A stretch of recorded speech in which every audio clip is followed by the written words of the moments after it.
What Marcus didn't know was that while he was editing footage of his 70-year-old mother's humiliating fall to boost his social media engagement, I was quietly transferring the deed of the $800,000 house he thought he'd inherit to Jake, his cameraman, the only person who'd shown me basic human decency that day. And the influencer empire he'd built using my home as his content studio was about to crumble faster than my arthritic knees hit that marble floor. Before we dive into this story, let me know where you're watching from, and if this story resonates with you, make sure you're subscribed. Because tomorrow, I've got another story that'll blow your mind. 3 days ago, I became the most talked about woman in my son's entire social media circle. Not because I went viral for something embarrassing, not because I made a fool of myself on camera, but because I quietly demonstrated something. When you treat your own mother like disposable content for internet fame, there are consequences. Consequences that no amount of followers can fix. Marcus is still trying to figure out how his technologically challenged mother managed everything. How I transferred property ownership, changed Wi-Fi passwords, revoked his business licenses, all in the span of 48 hours.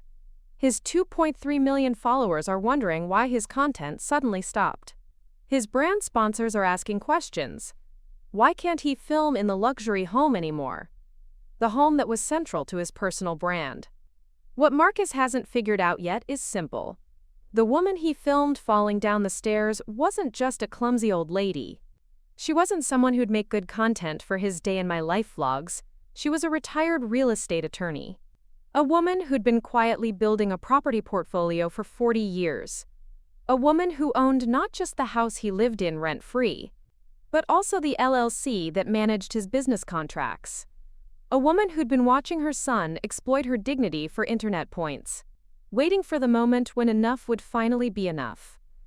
Let me tell you about the fall that changed everything. The fall that my son thought would get him 1 million views. The fall that cost him everything he thought he was entitled to. Simply because he forgot something important.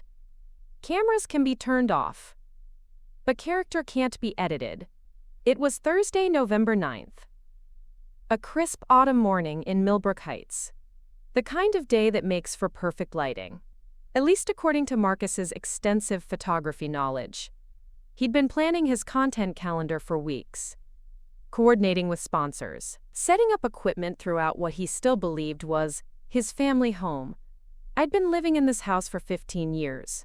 A beautiful colonial that I'd purchased after my husband Robert passed away.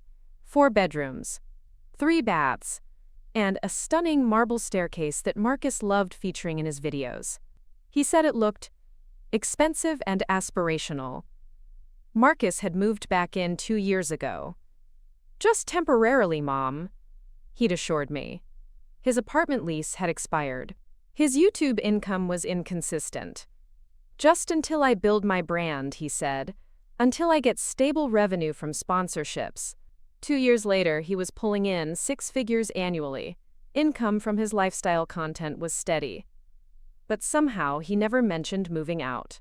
Instead, he'd gradually transformed my peaceful retirement home. Turned it into a full-time content production studio. Ring lights in the living room. Camera equipment in the kitchen. A dedicated filming schedule that I was expected to work around.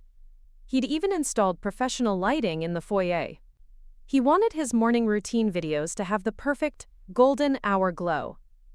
Mom, he'd say when I complained about the constant disruption, this house is perfect for content. The aesthetic is exactly what my audience loves. You should be proud. Your home is helping me build my career. Your home. Marcus had started referring to the house differently, as if we co-owned it, despite never contributing to mortgage payments, never paying property taxes, never covering maintenance costs. But Thursday morning was different. Marcus had landed a major sponsorship deal.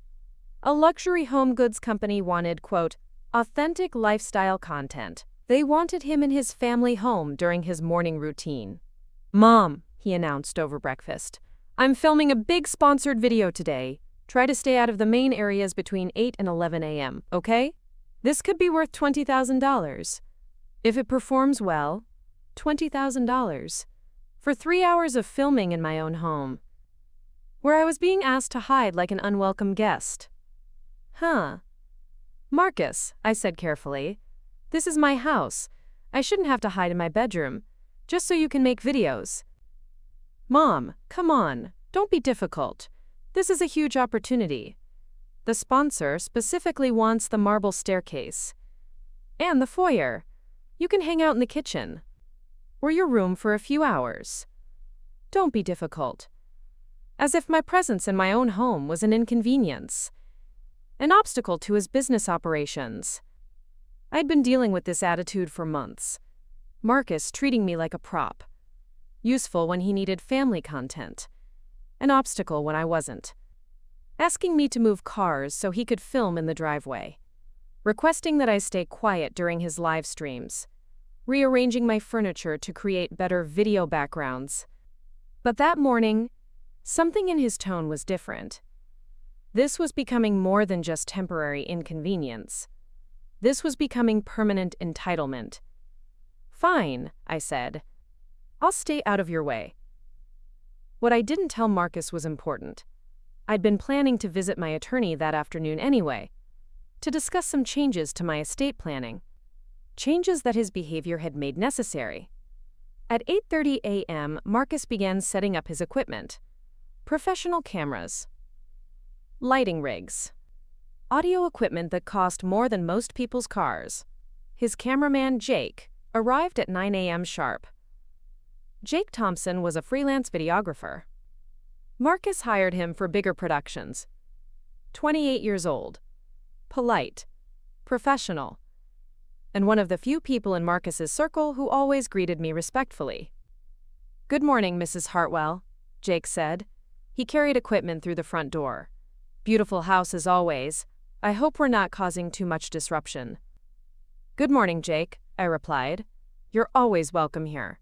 At least someone remembers their manners. Jake smiled uncomfortably. I could tell he'd noticed the tension. The friction between Marcus and me. Though he was too professional to comment. Wait, Joe. For the next 2 hours, I listened to Marcus filming. His authentic morning routine throughout my house. Coffee preparation in the kitchen. Workout footage in the living room.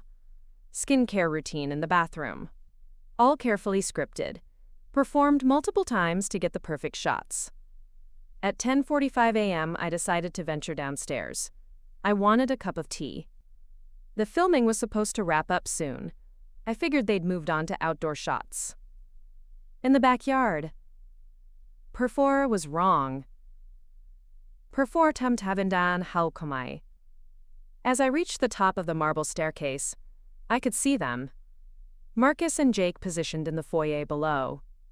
Cameras rolling for what appeared to be the final scene. The morning routine video. Wool, hey. I waited at the top of the stairs. I didn't want to interrupt the shot, but as I stood there in my slippers and robe, I suddenly felt dizzy. A side effect of new blood pressure medication. I'd started it the previous week. I reached for the handrail to steady myself. But my depth perception was off. My hand missed the rail completely. Draff. I fell. Draff. Draff. Not dramatically, not dangerously, just an awkward tumble down 4 marble steps. It left me sprawled at the bottom. Embarrassed but uninjured. Except for a bruised hip and wounded dignity. Shade-Iden. A normal son would have dropped everything. Would have checked if his mother was hurt. A normal person would have turned off the cameras. Would have rushed to help. Marcus did neither. Instead, I heard him say to Jake, "Holy shit, did you get that? Please tell me you got that on camera." Marcus, Jake's voice was uncomfortable. Your mom just fell, shouldn't we? Dude, that was pure gold.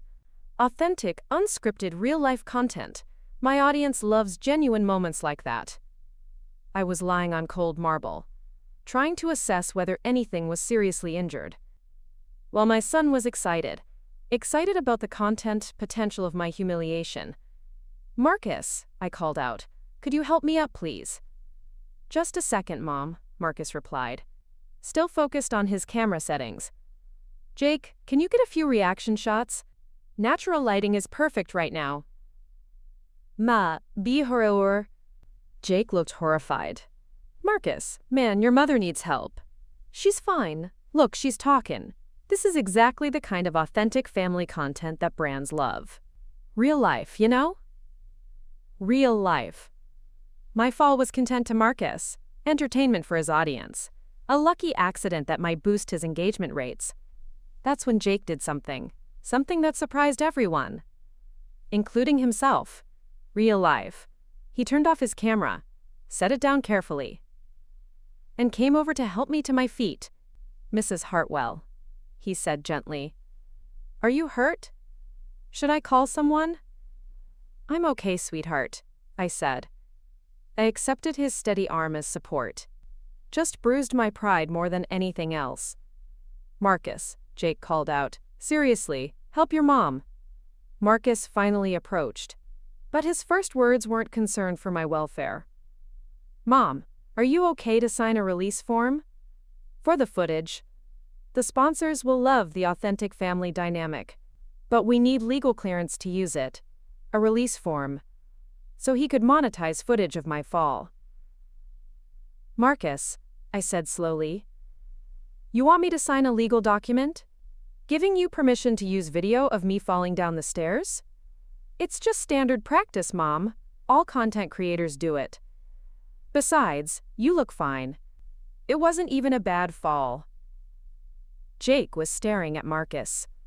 Like he'd never seen him before. The expression on the young man's face was telling. A mixture of disgust and disbelief. You're seriously asking your own mother to sign away rights? To footage of her getting hurt? Jake asked.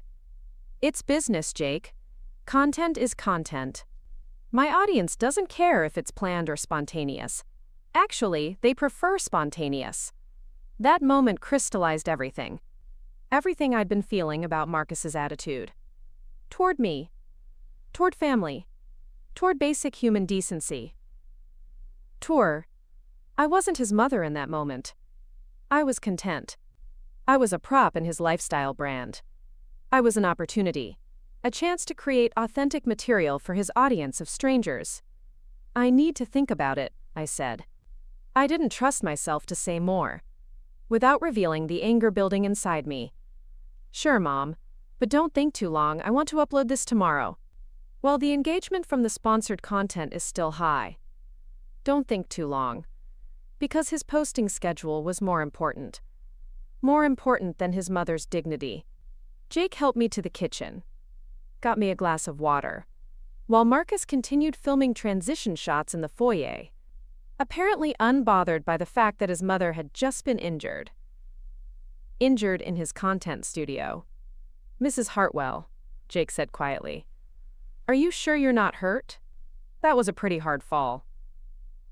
I'm fine physically, I said. But thank you for asking. You're the only one who seems concerned. Jake glanced toward the foyer, where Marcus was still adjusting camera angles. I'm really sorry about that, Jake said. That's not how most people would handle their mother getting hurt. No, I agreed, it's not. But let me explain something important. About who Marcus really was, how he'd gotten to this point, where he'd learned that his mother was disposable. Marcus wasn't always this way. He used to be a sweet child. Thoughtful. Caring. He'd bring me drawings from school. Help with groceries without being asked. Show concern when I was sick. Play Shuri Chai. But something changed when he discovered social media. When he realized he could make money from his life. From documenting every moment. From turning experiences into content. Sumpi mistwile. It started small. Food photos. Workout videos. Lifestyle tips. His follower count grew slowly. Then faster. Brands started reaching out. Offering sponsorship deals. Money for mentions. Payment for product placements. Bachaman. The income was intoxicating. Not just the money, but the attention. The validation. The comments from strangers telling him how amazing his life looked. Mom, I'm building a brand. he'd explain when I questioned the constant filming. This is my career now. This is how I make money. I supported his ambitions initially. I was proud that he'd found a way to make a living, doing something he seemed to enjoy, something creative, something modern. Mana Kappa. But gradually I noticed changes in how he spoke to me, how he treated our interactions, how he viewed our relationship. They're made. Conversations became, quote, content opportunities. Family dinners became authentic lifestyle moments. My home became his, quote, filming location. My presence became either useful or inconvenient, depending on what kind of content he was creating. Mom, can you wear something nicer? He'd ask when filming. The blue shirt makes you look washed out on camera. Mom, can you not use the kitchen right now? I'm filming a cooking video. Mom, try to be more animated when you talk. My audience likes energetic family interactions. I was being directed, managed, edited to fit his brand image, but I told myself he was young, building a career, learning professional skills. I made excuses for behavior that was becoming increasingly self-centered. Ben Decay. The breaking point should have come months earlier, when he started charging me for Wi-Fi, because his content creation required premium internet. And he needed to, quote, expense it properly for tax purposes.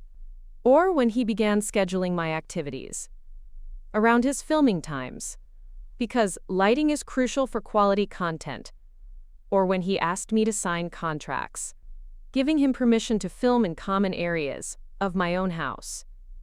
But I'd been patient, understanding, making allowances for what I thought was temporary career-building behavior. The fall changed everything. Not because I was hurt, but because of what it revealed. About who my son had become. About how he saw me. About what he valued. The 4E. Jake finished packing his equipment, while Marcus uploaded footage to his editing software, already planning how to incorporate my fall into his sponsored content. Inda B. Lee. Mrs. Hartwell, Jake said as he prepared to leave. I hope you feel better. And if you need anything, here's my card. He handed me a business card. Jake Thompson, freelance videographer. Thank you, Jake, I said. You're a good young man.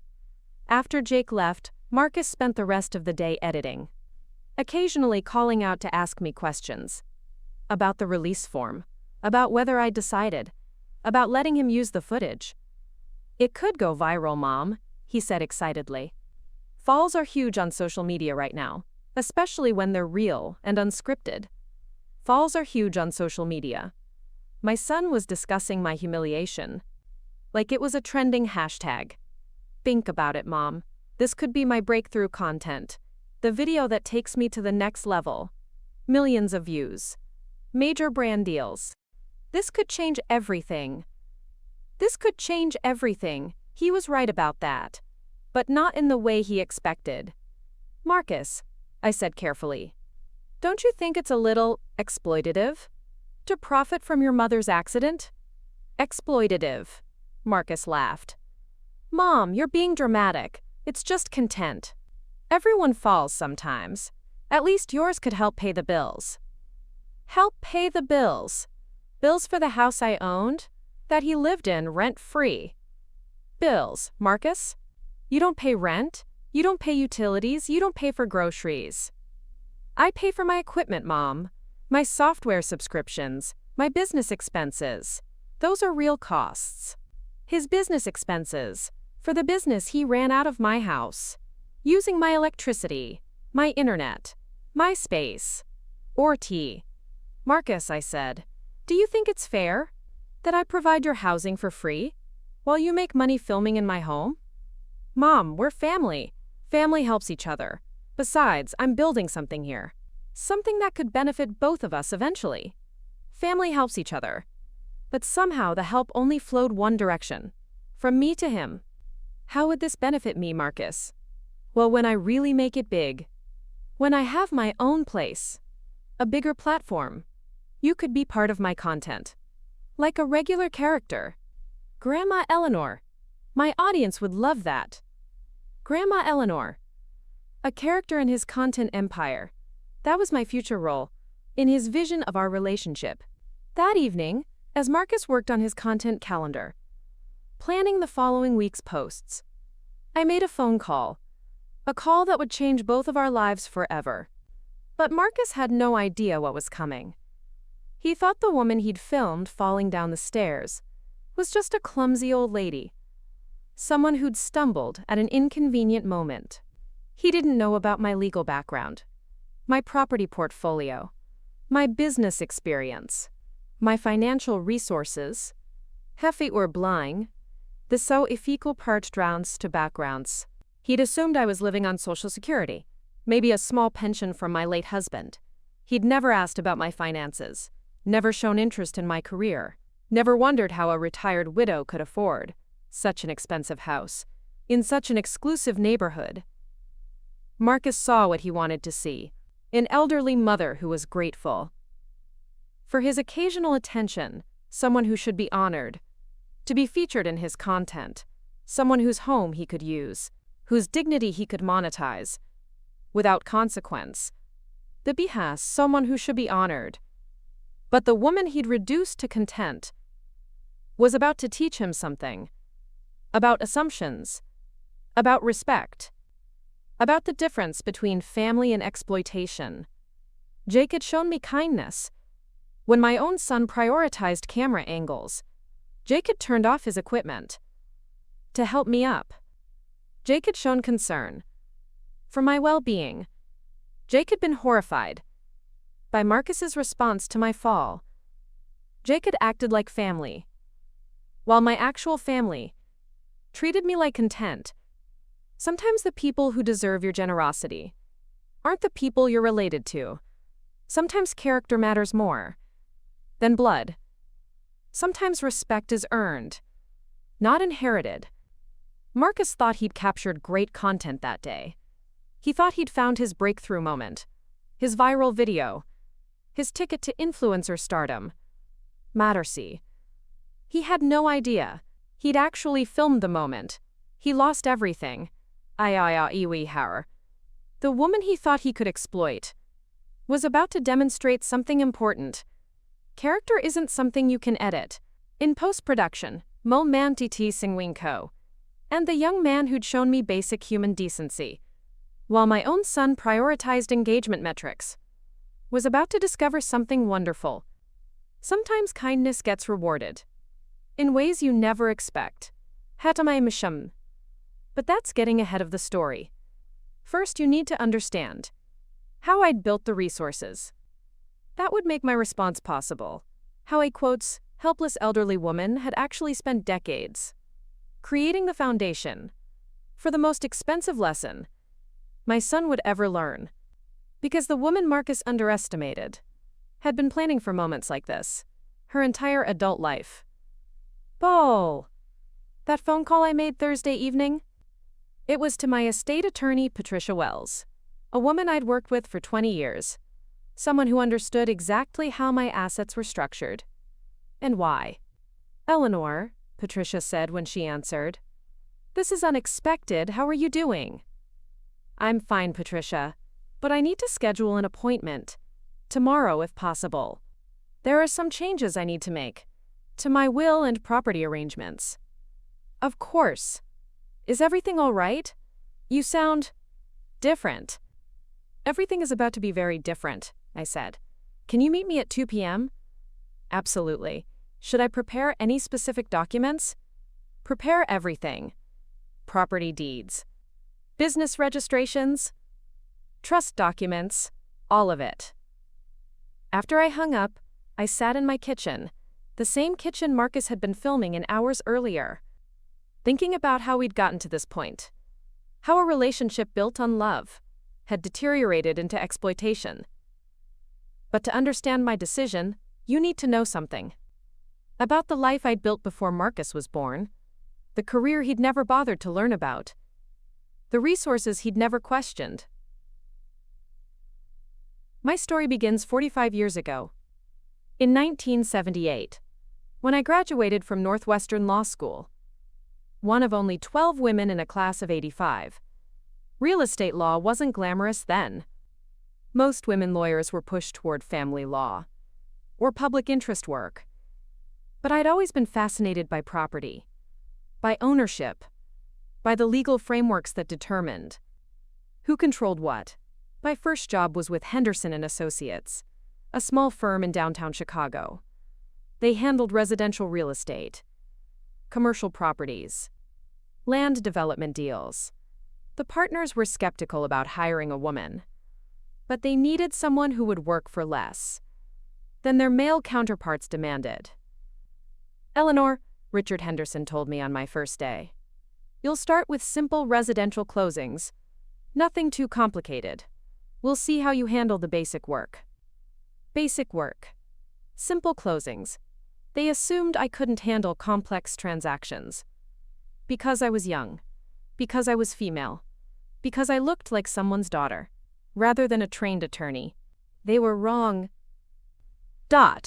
Within 6 months, I was handling their most complicated deals, multi-million-dollar commercial transactions, complex zoning issues, corporate property acquisitions. I had an intuitive understanding of how real estate worked. Not just the legal aspects, but the financial implications, the tax consequences, the long-term investment potential. "Eleanor," Richard said during my first performance review, "you've exceeded our expectations. Significantly, we'd like to offer you a partnership track. At 25 years old, in 1979, when most firms wouldn't even hire women lawyers. But I had bigger plans than working for someone else's firm. In 1981, I opened my own practice, Sullivan and Associates. Though initially I was the only associate. A one-woman firm specializing in real estate law, property development, investment consulting. My first client was a young couple buying their first home, a modest 2-bedroom bungalow, for $42,000. They were terrified of the legal process, convinced they'd make some mistake that would cost them everything. "Mrs. Sullivan," the wife said during our consultation, "we don't understand any of this. The contracts, the inspections, the financing. Can you explain it all?" I spent 3 hours with them, walking through every document, every clause, every potential issue, not because they were paying me enough to justify that much time, but because I believed something important, that homeownership was the foundation of financial security, and everyone deserved to understand what they were signing. Word spread quickly about the young lawyer who actually cared, about her clients understanding their transactions, who took time to educate people instead of just processing paperwork. Within 2 years, my practice was thriving. I was handling dozens of residential closings, several commercial deals, and providing investment advice to clients who'd become friends. But 1983 brought an opportunity that would change my life completely. The Riverside Shopping Center, a failed development project. The original developer had gone bankrupt, leaving a half-finished complex on prime real estate. The bank was desperate to sell, to recover their losses. "Eleanor," my banker called one afternoon, "we have a situation, a property we need to move quickly. Are you interested in looking at it?" The asking price was $200,000, for land worth at least $400,000, plus partially completed buildings that could be finished for another $100,000. Os precare. I didn't have $200,000, but I understood something about creative financing, about partnerships, about leveraging other people's money to acquire valuable assets. Taman meant I found 3 investors, clients who trusted my judgment. We formed a limited partnership. Each investor contributed $50,000. I contributed my legal services and ongoing management in exchange for a 40% ownership stake. We bought the Riverside Shopping Center in September 1983, finished the construction, leased the spaces to quality tenants. Within 18 months, the property was worth over $800,000. My 40% share was worth more than $300,000, more money than I'd ever imagined having. Eleanor, one of my partners, said during our first year-end meeting, "This has been incredibly profitable. Do you have other opportunities like this?" I had been watching the market carefully, identifying undervalued properties, distressed sales, development opportunities. There were deals everywhere, for people who understood how to structure them. Over the next 5 years, our partnership acquired 12 properties, shopping centers, office buildings, residential complexes. Each deal was more sophisticated than the last. Each transaction taught me new strategies for building wealth through real estate. By 1988, when I was 34, my net worth exceeded $2 million. Not from salary, not from inheritance, but from understanding how real estate worked, how to identify value, how to structure deals, how to build wealth systematically. Promeny. That's when I met Robert Hartwell. Promeny. Robert was a civil engineer, working on one of our development projects, a mixed-use complex in Evanston. He was intelligent, kind, funny, and completely unimpressed by my financial success. "Eleanor," he said during our first dinner together, "I don't care how much money you have, I care about who you are when you're not working, who I was when I wasn't working." Robert was the first person who seemed interested in me, rather than my business success, my investment portfolio, my professional accomplishments. We were married in June 1989, a small ceremony, at the Botanical Gardens. Robert wore a navy suit. I wore a simple white dress. Nothing extravagant, nothing designed to impress anyone, just two people who'd found each other. Robert Orasoa Zayos. Our honeymoon was a week in Tuscany, staying in small hotels, eating at local restaurants, exploring hilltop villages. Robert had never been to Europe. I'd never traveled for pleasure, rather than business. "Eleanor," Robert said as we sat in a cafe, overlooking the Italian countryside, "this is what life should be about, experiences, not just accumulating assets." Robert taught me something important. About balance, about enjoying money, instead of just making money, about building a life, not just building wealth. Beat.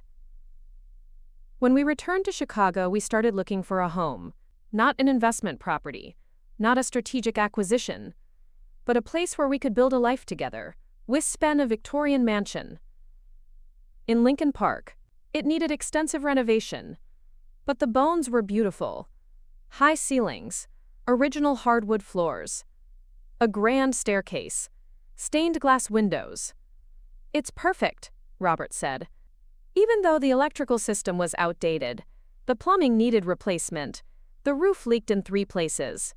Hapas. We spent 2 years renovating. Robert handled the engineering aspects. I managed the contractors. We did much of the work ourselves. Stripping wallpaper, refinishing floors, painting room after room. "Eleanor," Robert said one evening, as we surveyed our progress, "this feels like home already." Home. It was a concept I'd never really understood. I'd always lived in apartments, temporary spaces, places to sleep between work days. But this house was different. This was where we were building something together. Marcus was born in March 1991, a healthy baby who completed our family perfectly. Robert was an amazing father, patient, involved, present in ways that many men of his generation weren't. "Eleanor," Robert would say, as he fed Marcus at 2 a.m., "look at what we created, this perfect little person." Marcus was perfect, sweet, curious, affectionate. He'd fall asleep on Robert's chest. While Robert read engineering journals, he'd help me review contracts by scribbling on legal pads with colorful crayons. Matchy. Those early years were magical. We had everything we'd dreamed of: financial security, a beautiful home, a healthy child, careers we enjoyed, a marriage built on respect, and genuine partnership.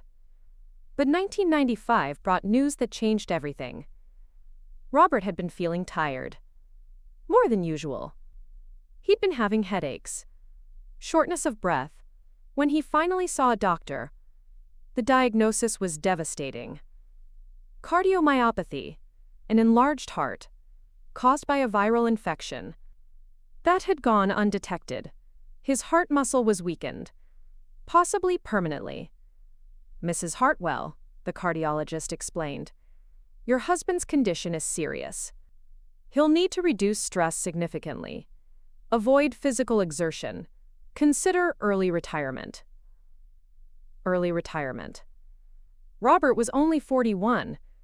He loved his work, his projects, his professional challenges.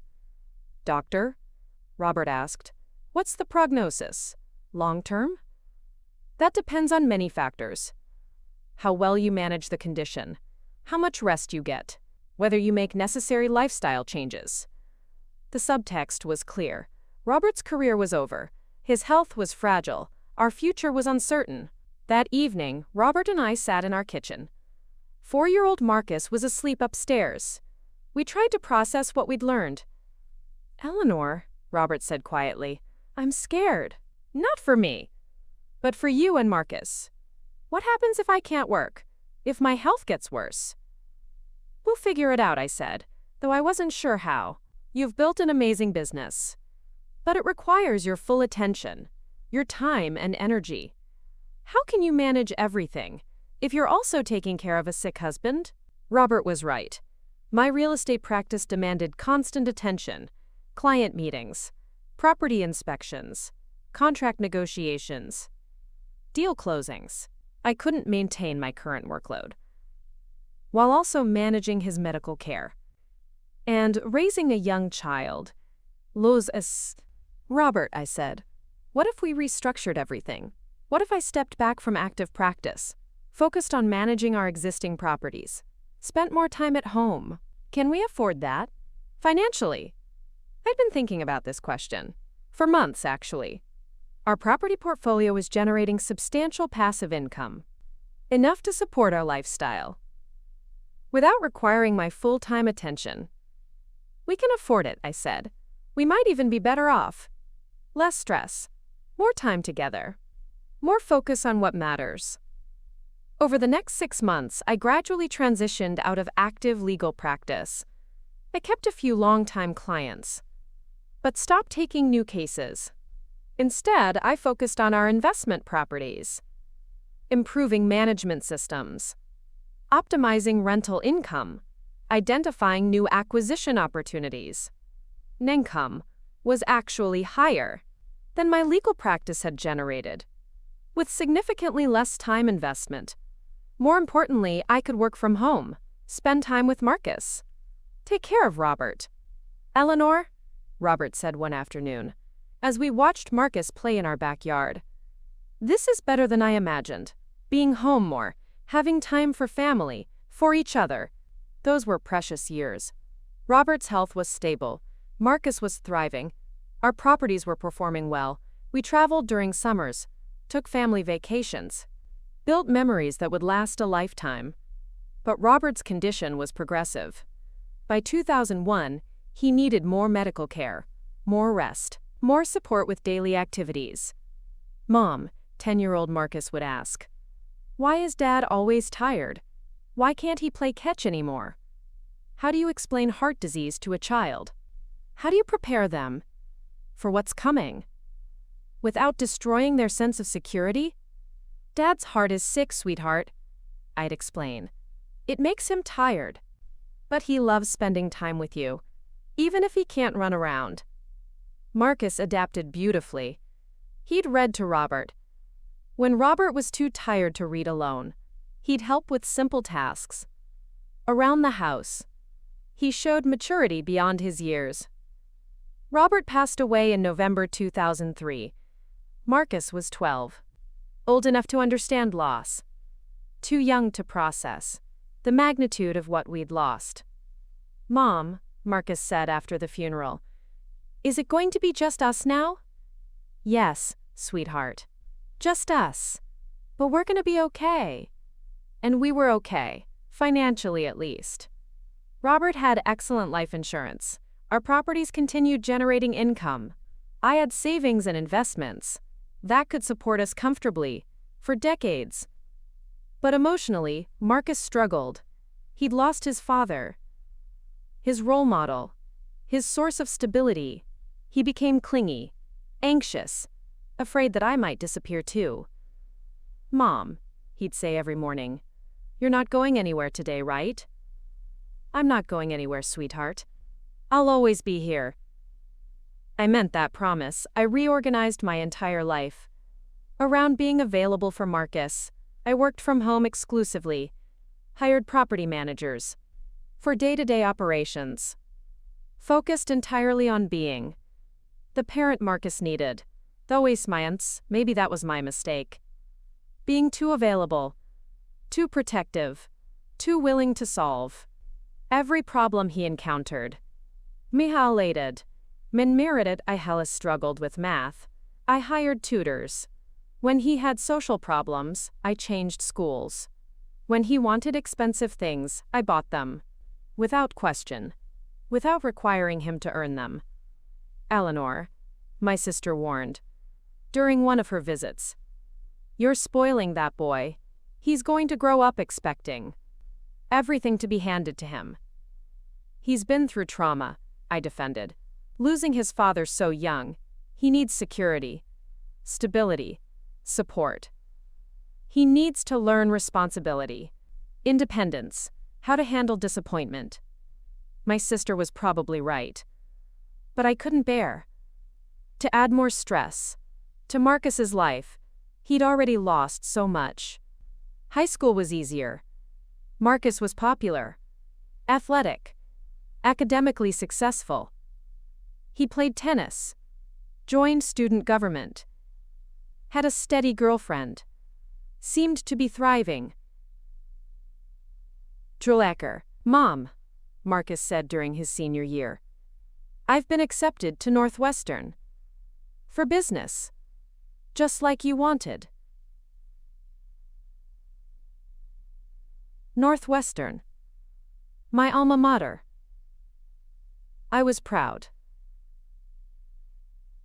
but also concerned about the cost. Not because we couldn't afford it, but because Marcus had never contributed to his education expenses, never worked a summer job, never learned to value what money could buy. "There wait one no." "That's wonderful, sweetheart, but I think you should get a part-time job during college, learn about earning money, instead of just spending it." "Mom, why would I need a job? We have plenty of money. You've always said, education should be my priority. Education should be his priority. But so should understanding the value of work, the satisfaction of earning, the responsibility that comes with financial privilege." But I didn't insist. I paid his tuition, his room and board, his expenses, everything he needed to focus entirely on studies. College was where things started changing. Marcus discovered social media. Instagram first, then YouTube, TikTok, Snapchat. He became obsessed with documenting every aspect of his life. "Mom," he'd say during calls home, "I'm building a following. People love seeing my college experience, my lifestyle content." Lifestyle content. Marcus was monetizing his privilege. The financial security I'd provided became content for strangers to admire and envy. "Marcus," I said carefully, "don't you think it's a little inappropriate to flaunt wealth online? Especially wealth you didn't earn?" "Mom, everyone does this now. It's just social media. It's how my generation communicates." After graduation, Marcus moved home. Just temporarily, he said, while he figured out his next steps. While he built his online presence. While he explored opportunities. 2 years later, he was still home. Still building his brand. Still treating my house like his personal studio. Still assuming I'd support him indefinitely. To listen. But Thursday's fall changed everything. Not because I was hurt, but because of what it revealed. About who Marcus had become. About how he saw me. About what he valued. Moyables. The boy I'd raised with love had become a man who saw opportunity in his mother's pain, who prioritized content creation over human decency, who asked for legal releases instead of offering help. That evening, as I prepared for Friday's meeting with Patricia Wells, I thought about Robert, about what he'd think, of who our son had become. Yuntep sighed. Robert had valued character, integrity, kindness. He would have been horrified by Marcus's response to my fall, disgusted by the request for a release form. Biden's. Eleanor, Robert used to say, money is a tool, not a goal. We're building wealth to create security, to help others, to make a difference. Make a difference. I was about to make a very significant difference in several people's lives. Marcus thought he knew his mother. He thought I was just a retired widow, living comfortably on savings and insurance. He'd never asked about my business, my investments, my income sources. He assumed I was grateful for his presence, his occasional attention, his willingness to live in my house. He thought he was doing me a favor. Twerby. Jake had treated me with respect, when my own son treated me like content. Jake had shown kindness, when Marcus showed opportunism. Jake had acted like family, when my actual family failed completely. Plows. Friday morning I called Jake, using the business card he'd given me. Churazan. Hello, Mrs. Hartwell, Jake answered. How are you feeling? Are you hurt from yesterday? I'm fine, Jake, thank you for asking. I was wondering if you'd like to have coffee this morning. There's something I'd like to discuss. Of course. Is everything okay? Everything is about to be much better. Can you meet me at Cafe Luna on Maple Street around 10 a.m.? I'll be there. At 10 a.m. sharp, Jake arrived, looking concerned, probably wondering why. Marcus's mother wanted to meet privately. Mrs. Hartwell, he said, sitting across from me. Is this about yesterday? About what happened? Partly, I said. But mostly it's about what happens next. I studied Jake's face. Young. Honest. Decent. Everything my son should have been, but wasn't. Jake, I said, tell me about yourself. Your background, your goals. For the next hour, Jake told me his story. Film school graduate. Struggling to build a videography business. Living in a small apartment. With 3 roommates.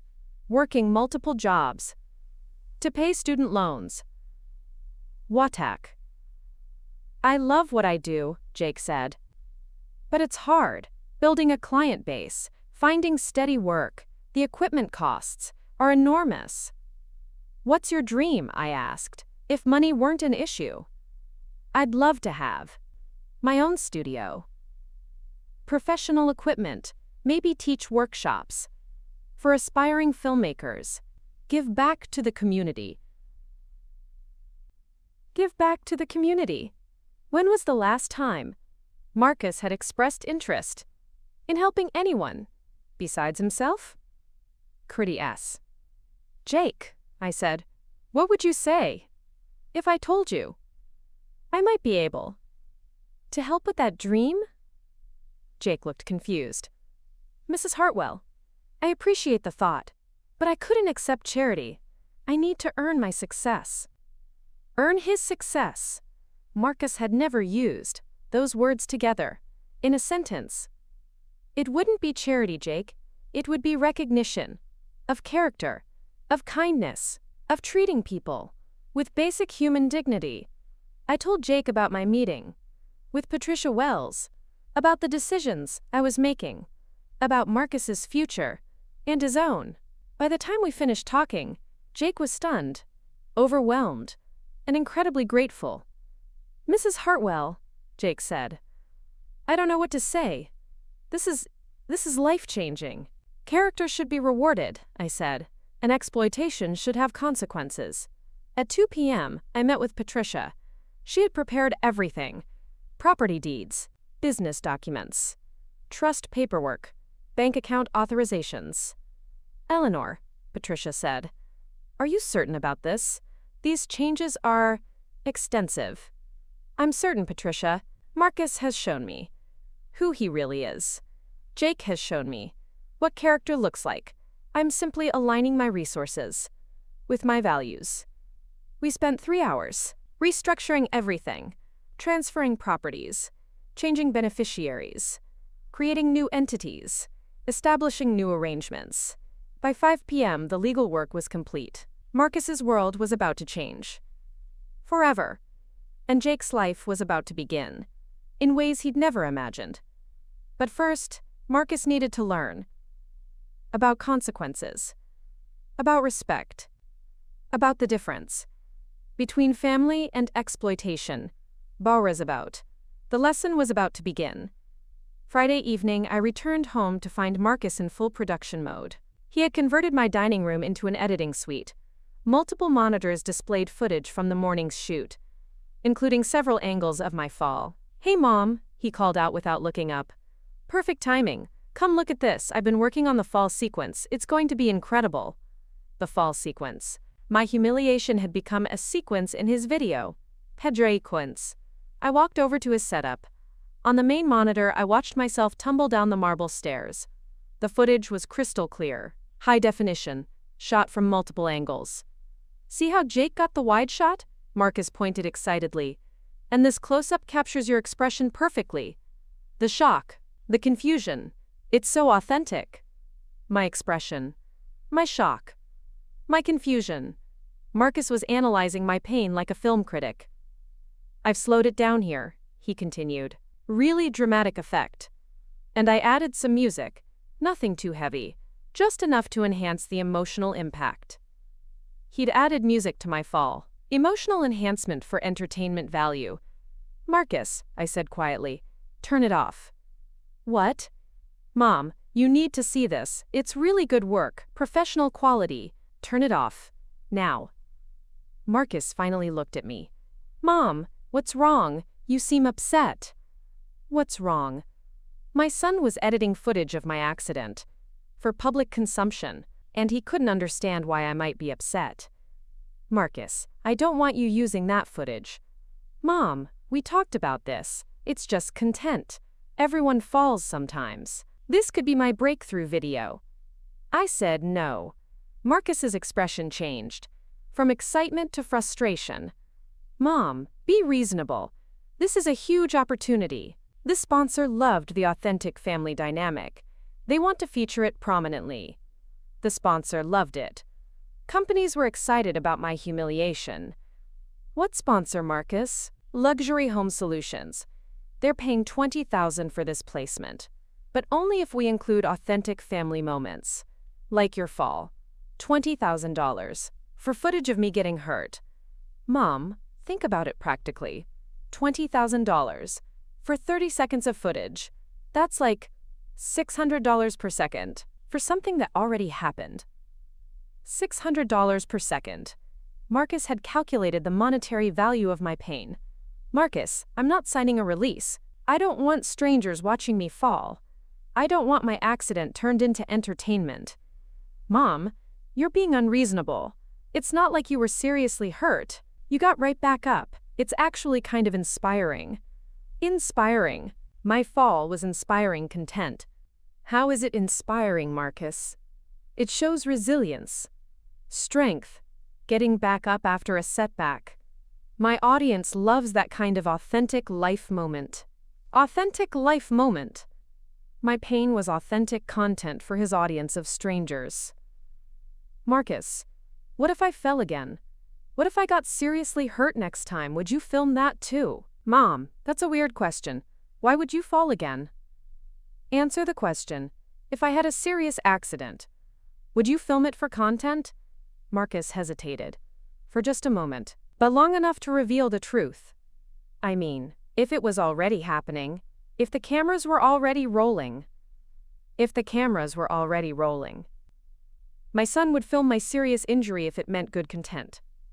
Marcus, what if I asked you to choose between filming me getting hurt and helping me? What would you choose? Mom, that's not a fair question. Why can't I do both? Film first, help second. Capture the moment, then provide assistance. Film first, help second. Capture the moment, then provide assistance. Marcus had just revealed his priority system. Marcus, what if I was having a heart attack? Would you film it? Mom, stop being dramatic. You're perfectly healthy. Answer the question. Marcus looked uncomfortable. I don't know. I guess it would depend on the situation. It would depend on the situation. My son wasn't sure if he'd film my heart attack. Depending on the circumstances. What circumstances would make filming okay? Well, if help was already coming. If there wasn't anything I could do immediately. If it was already happening anyway. If help was already coming. If there wasn't anything he could do. If it was already happening anyway. Marcus was developing justifications for filming my medical emergencies. Marcus, do you hear yourself? You're talking about filming your mother's potential heart attack. Mom, you're twisting my words. I'm just being honest about how content creation works. In the real world. Content creation. In the real world. Marcus lived in a reality where filming took precedence over family. Marcus, in your world, what matters more? Getting good footage or taking care of family? Why does it have to be either or? Why can't I do both? Because sometimes you have to choose. Yesterday you chose filming over helping.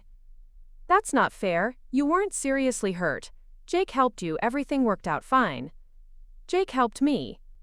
Everything worked out fine. Marcus was justifying his choice by pointing out that someone else showed decency. Marcus, what if Jake hadn't been there? What if you were alone when I fell?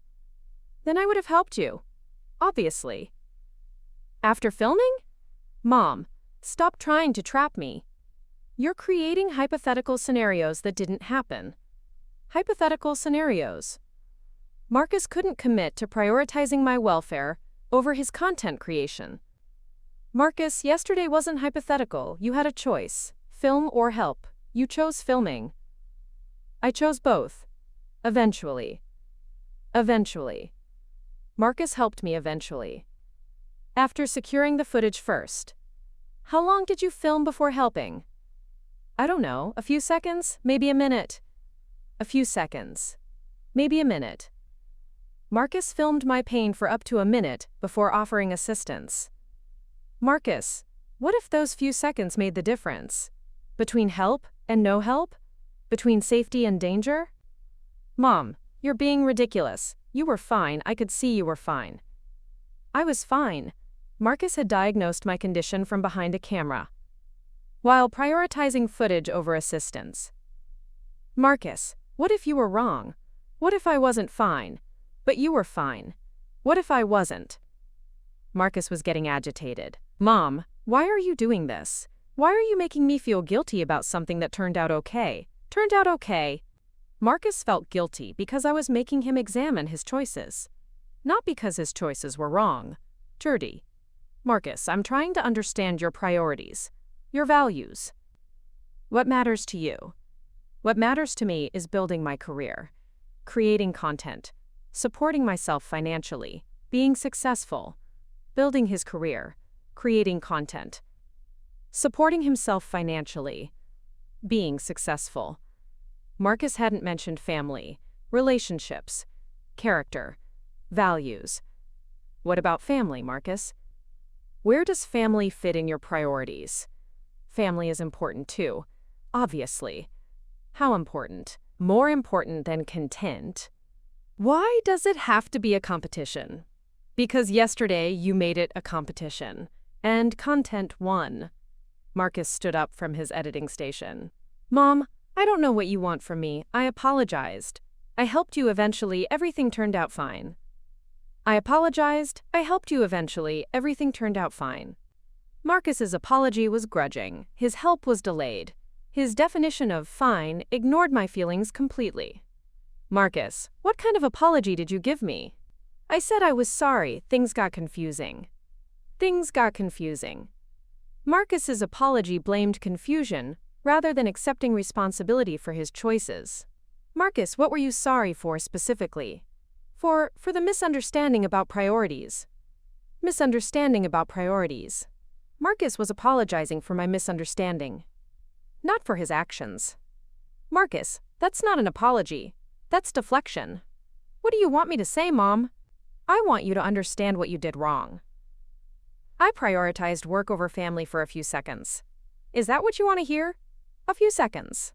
Marcus was minimizing the time he spent filming, minimizing the significance of his choice. Marcus, it wasn't a few seconds. And it wasn't about time. It was about instinct. Your first instinct was to film, not to help. So what? Instincts can be trained. I'm building professional reflexes.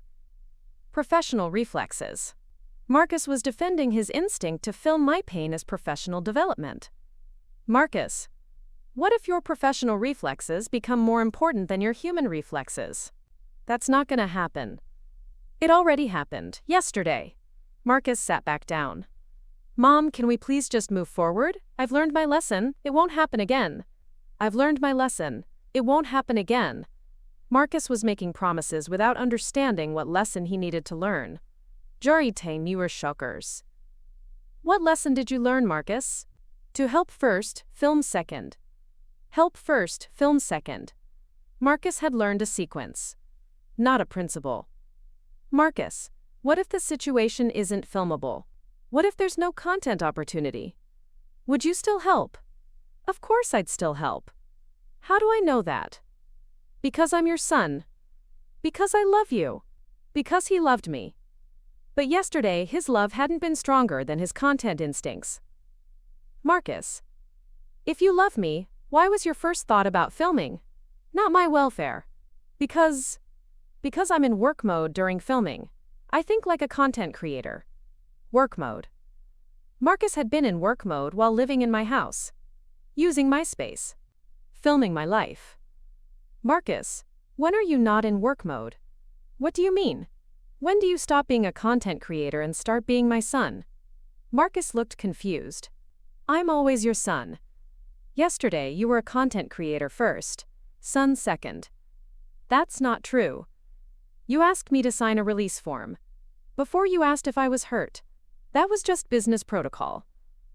Business protocol. Marcus had business protocols for dealing with his injured mother. Marcus, do you have personal protocols for when your mother gets hurt? What do you mean? Do you have guidelines for how to respond to family emergencies that don't involve filming? Marcus was struggling to answer. I mean, I'd help, obviously, but it wasn't obvious yesterday. Marcus, what would helping look like? Without cameras? I'd make sure you were okay, get you water, see if you needed medical attention. Make sure I was okay, get me water, see if I needed medical attention. Basic human responses that hadn't occurred to him yesterday. Marcus, why didn't you do those things yesterday? Because Jake was already doing them. Marcus had relied on a stranger to show concern for his mother. Marcus, what if Jake hadn't been there? Then I would have done them. After filming? Mom, we're going in circles. Going in circles. Marcus was frustrated because I kept asking about his priorities. Marcus, we're going in circles because you won't admit what happened. You prioritized content over family. You treated my pain as opportunity. You asked me to sign legal documents so you could profit from my accident. I was just being professional. Marcus was hiding behind professionalism to avoid accepting responsibility for his lack of basic human decency. Marcus, what's the difference between being professional and being decent? You can be both. Not if being professional means filming your mother's pain. Mom, lots of families are in the content business together. It's normal now. Normal now. Marcus thought exploitation was normal because it happened frequently. Marcus, I didn't agree to be in the content business. You just started filming my life without permission. I live here too. In my house, that I own, that I pay for. It's my home too. My home too. Marcus felt entitled to treat my house as his content studio because he lived there. Marcus, paying rent gives you certain rights. Not paying rent gives you privileges. Do you understand the difference? Are you saying I need to pay rent now? Marcus had jumped immediately to financial concerns, not to understanding the principle. I'm saying privileges can be revoked, rights are earned. Mom, where is this coming from? Yesterday you seemed fine with my content creation. Fine with his content creation. I'd been tolerating his content creation. There's a difference. Marcus, I've been accommodating your business. That doesn't mean I approve of everything you do. What don't you approve of? What didn't I approve of? The list was longer than Marcus probably expected. I don't approve of you treating my house like a studio. I don't approve of you scheduling my activities around your filming. I don't approve of you asking me to hide during production. I don't approve of you filming my private moments without permission. Those aren't private moments if they're happening in common areas. Common areas. Marcus thought my kitchen, living room, and foyer were public spaces because he filmed there. Marcus, this is my house. Every area is private unless I say otherwise. Mom, you're being unreasonable. Unreasonable. Marcus thought basic privacy expectations were unreasonable. Marcus, how would you feel if I started filming you? Without permission? For my own purposes? That's different. How is it different? Because you're not a content creator. Not a content creator. Therefore, I had no right to film in my own house. Marcus, what gives content creators special rights to film other people? It's not about special rights. It's about professional needs. Professional needs? Marcus's profession required filming me without consent. Marcus, what if my professional needs required privacy? What if I needed my house to be a content-free zone? But you're retired. Retired. Therefore, I had no professional needs worth respecting. Marcus, retired people still have rights. Privacy rights, property rights, dignity rights. I'm not violating your rights. Not violating my rights. Marcus genuinely believed he had the right to film me without consent. Marcus, consent isn't automatic. Just because we're family doesn't mean you can film me anytime. I don't film you specifically, you just happen to be around sometimes. I just happen to be around. In my own house. Marcus treated my presence as incidental to his filming rights. Marcus, what if I don't want to happen to be around when you're filming? Then you can go to your room. Go to my room. In my own house. To avoid being filmed without consent. Marcus, do you see the problem with that arrangement? Not really. Not really. Marcus couldn't see why I might object to being confined to my bedroom so he could film freely in the rest of my house. Marcus, whose house is this? It's your house. Whose rules should apply? Your rules. What if my rule is no filming without explicit permission? Marcus looked panicked. Mom, that would destroy my business model. Destroy his business model. Marcus's business model required unlimited access to my property. Marcus, what if your business model is incompatible with my property rights? Then I'd have to find somewhere else to film. Find somewhere else to film. The first time Marcus had acknowledged that his content creation wasn't automatically entitled to my space. Marcus, would finding somewhere else to film be impossible? It would be expensive. Other locations cost money. This house is perfect for my brand. Perfect for his brand. My house had become integral to Marcus's professional identity. Marcus, how much money do you save by filming here? I don't know. Maybe $2,000 a month? Studio rental is expensive. $2,000 a month. Marcus was saving $24,000 annually by using my house as his studio. Marcus, do you think you should pay for that privilege? Pay? But I'm your son. I'm your son. Marcus thought family relationship exempted him from normal business arrangements. Marcus, if you weren't my son, would you expect to use someone's house for free? For your business? That's different. How is it different? Because family helps family. Family helps family. But somehow the help only flowed one direction. Marcus, how do you help me? I provide companionship. I help with technology issues. I drive you places sometimes. Companionship. Technology help. Occasional transportation. Marcus's contributions were minimal compared to his consumption. Marcus, do you think those contributions are worth $24,000 a year? It's not about money between family. Not about money between family. Except when Marcus was calculating the value of my fall footage. Marcus, yesterday you calculated that my fall was worth $600 per second. Was that about money? That was business. Business. Marcus had business relationships with sponsors, but family relationships were supposed to be free. Marcus, why do you have business relationships with strangers but not with family? Because business is business, and family is family. Business is business, and family is family. Marcus kept these categories separate when it benefited him. Marcus, what happens when your business depends on exploiting family? I'm not exploiting anyone. Not exploiting anyone. Marcus genuinely couldn't see how using my house for free while profiting from filming my pain might constitute exploitation. Marcus, what would exploitation look like? I don't know. Taking advantage of someone. Taking advantage of someone. Marcus still couldn't connect this definition to his own behavior. Marcus, are you taking advantage of me? No. We have a mutually beneficial arrangement. Mutually beneficial arrangement. Marcus thought our relationship was mutually beneficial. Marcus, what benefit do I get from your filming? You get to be part of my content. My audience loves you. Part of his content. His audience loved me. These were the benefits Marcus thought I received. Marcus, what if I don't want to be part of your content? But people love seeing authentic family interactions. People loved seeing authentic family interactions. Marcus thought my privacy was less important than his audience's entertainment. Marcus, what if I value privacy more than audience entertainment? Then you're limiting my creative potential. Limiting his creative potential. My privacy preferences were obstacles to Marcus's artistic expression. Marcus, do you think your creative potential is more important than my privacy? It's not either or, Mom. Not either or.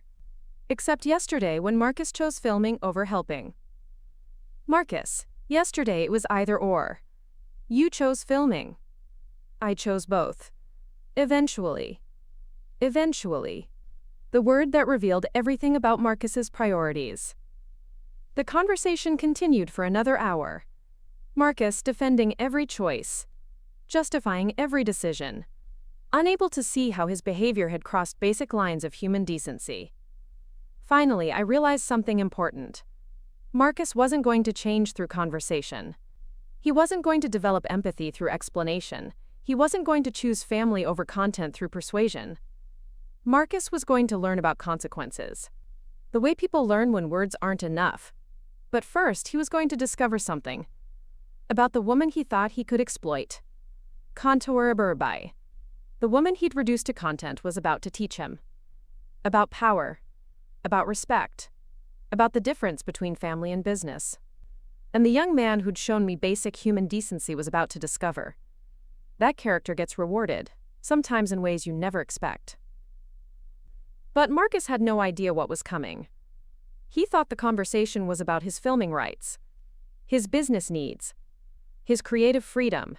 He had no idea it was actually about his future, about his inheritance, about everything he thought he was entitled to. Minimama Hamichitaita lesson was about to begin, and it was going to be more expensive than any content deal he'd ever imagined. Hu et dinas.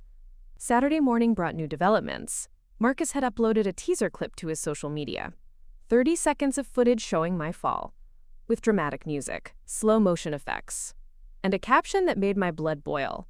When life gives you unexpected moments, turn them into content. Biceps big video dropping Monday featuring authentic family vibes and real-life drama. Sometimes the best content happens when you least expect it.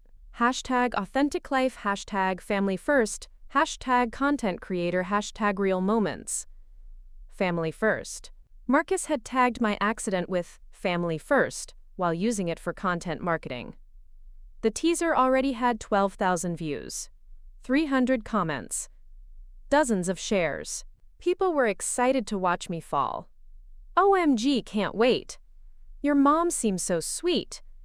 Falls happen to everyone. Love how real your content is. Hope she's okay, but this looks hilarious. Hope she's okay, but this looks hilarious. Strangers were excited about my humiliation. Marcus found me reading the comments in the kitchen. He was practically glowing with excitement. Mom, look at these numbers! The teaser is performing incredibly. The full video is going to be massive. Massive. My pain was going to be massive entertainment. Marcus, you posted that without my permission. It's just a teaser. 30 seconds. No big deal. No big deal. Marcus had published footage of my accident to 12,000 strangers without consent. Marcus, take it down. What? Mom, are you serious? It's already got amazing engagement. Amazing engagement. My fall had amazing engagement numbers. I'm serious. Remove it. Now. Mom, I can't remove it now. It's gaining momentum. The algorithm is boosting it. This could be my breakthrough moment. The algorithm was boosting my humiliation. This could be Marcus's breakthrough moment. Marcus, I don't care about your algorithm. Take down the video. Mom, be reasonable. Thousands of people have already seen it. Removing it now would be pointless. Thousands of people had already seen it. Marcus thought this justified continued exposure. Marcus, millions of people haven't seen it yet. Remove it before they do. But the full video is supposed to drop Monday. The sponsor is expecting specific view targets. I have contractual obligations. Contractual obligations. Marcus had signed contracts promising to humiliate me publicly. What contractual obligations? The sponsor deal requires minimum view counts, engagement metrics, specific content deliverables. I can't just cancel now. Minimum view counts, engagement metrics, content deliverables. My accident had become a business transaction. Marcus, what happens if you don't meet these requirements? I have to return the advance payment, plus penalty fees. It could be $30,000. $30,000. The cost of respecting my privacy. Marcus, are you saying my dignity is worth $30,000? Mom, it's not about dignity. It's about business commitments, professional reputation. Professional reputation. Marcus's reputation depended on exploiting family members. Marcus, what kind of professional reputation is built on filming people getting hurt? It's not about people getting hurt. It's about authentic life moments. Real family dynamics. Real family dynamics, like sons prioritizing profit over mother's well-being. Marcus, what's authentic about asking your injured mother to sign release forms? That's just standard legal procedure. Standard legal procedure. For exploiting family members. Marcus, who's standard? What industry considers this normal? Content creation industry, influencer marketing, digital media business. Content creation industry, influencer marketing, digital media business. Marcus belonged to industries that normalized exploitation. Marcus, what if those industries are wrong? What if their standards are unethical? They're not unethical. They're just different from traditional family models. Different from traditional family models. Marcus thought exploitation was innovation. Marcus, what traditional family models involve filming injured relatives for profit? It's not profit from injury. It's profit from storytelling, from sharing authentic experiences. Authentic experiences, like watching elderly women fall downstairs. Marcus, would you want someone filming your authentic experience of getting hurt? That's different. How is it different? Because I understand the business, I consent to being filmed. He understood the business.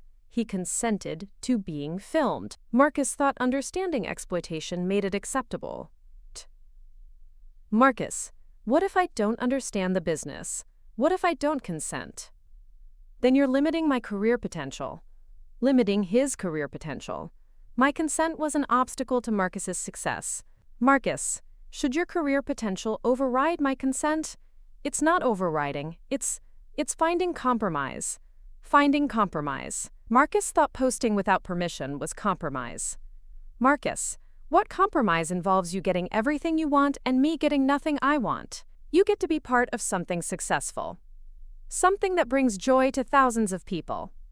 Part of something successful. Joy to thousands of people. Marcus thought my humiliation brought joy to others. Marcus, what if I don't want to bring joy through my pain? It's not about pain. It's about resilience. About getting back up. About family support. Family support. Like sons helping mothers after filming their accidents first. Marcus, what family support did you provide yesterday? I made sure you were okay, eventually. Eventually. The word that revealed Marcus's true priorities. Marcus, what happened before eventually? I secured the footage, made sure we captured the moment properly. Secured the footage, made sure we captured the moment properly. Marcus's priorities in chronological order. Marcus, what if securing footage had prevented you from helping effectively? But it didn't. Everything worked out fine. Everything worked out fine. Marcus's justification for every questionable choice. Marcus, what if everything hadn't worked out fine? But it did. What if it hadn't? I would have handled it appropriately. Handled it appropriately. Marcus was confident about hypothetical good decisions while making actual bad ones. Marcus, how do I know you'd handle it appropriately? Because I'm not a bad person, Mom. Not a bad person. Marcus thought good intentions absolved poor actions. Marcus, good people can make bad choices. What bad choice did I make? What bad choice did he make? Marcus genuinely couldn't identify problematic behavior. You filmed me getting hurt instead of helping immediately. I did both. In what order? Film, then help. What should the order have been? Help then. But there wouldn't have been anything to film if I helped first. There wouldn't have been anything to film if he helped first. Marcus had revealed the fundamental conflict. Marcus, that's exactly the problem. What problem? You can't film authentic family moments if you're actually being a good family member. That's not true. Marcus, authentic care means cameras don't matter. If cameras matter, care isn't authentic. I can care about you and create content simultaneously. Simultaneously. Marcus believed he could care authentically while calculating content value. Marcus, yesterday you calculated my pain was worth $600 per second. Was that caring or calculating? That was just business analysis. Business analysis. Of his mother's accident. Marcus, when you see me in pain, what's your first thought? To make sure you're okay. What was your first thought yesterday? To capture the moment. To capture the moment. Marcus's honest first instinct. Marcus, what does that tell you about your priorities? That I think like a content creator. Think like a content creator. Marcus had trained himself to see opportunity in others' pain. Marcus, what happens when content creator thinking conflicts with son thinking? They don't have to conflict. Yesterday they conflicted. Which one? Content creator thinking. What does that tell you?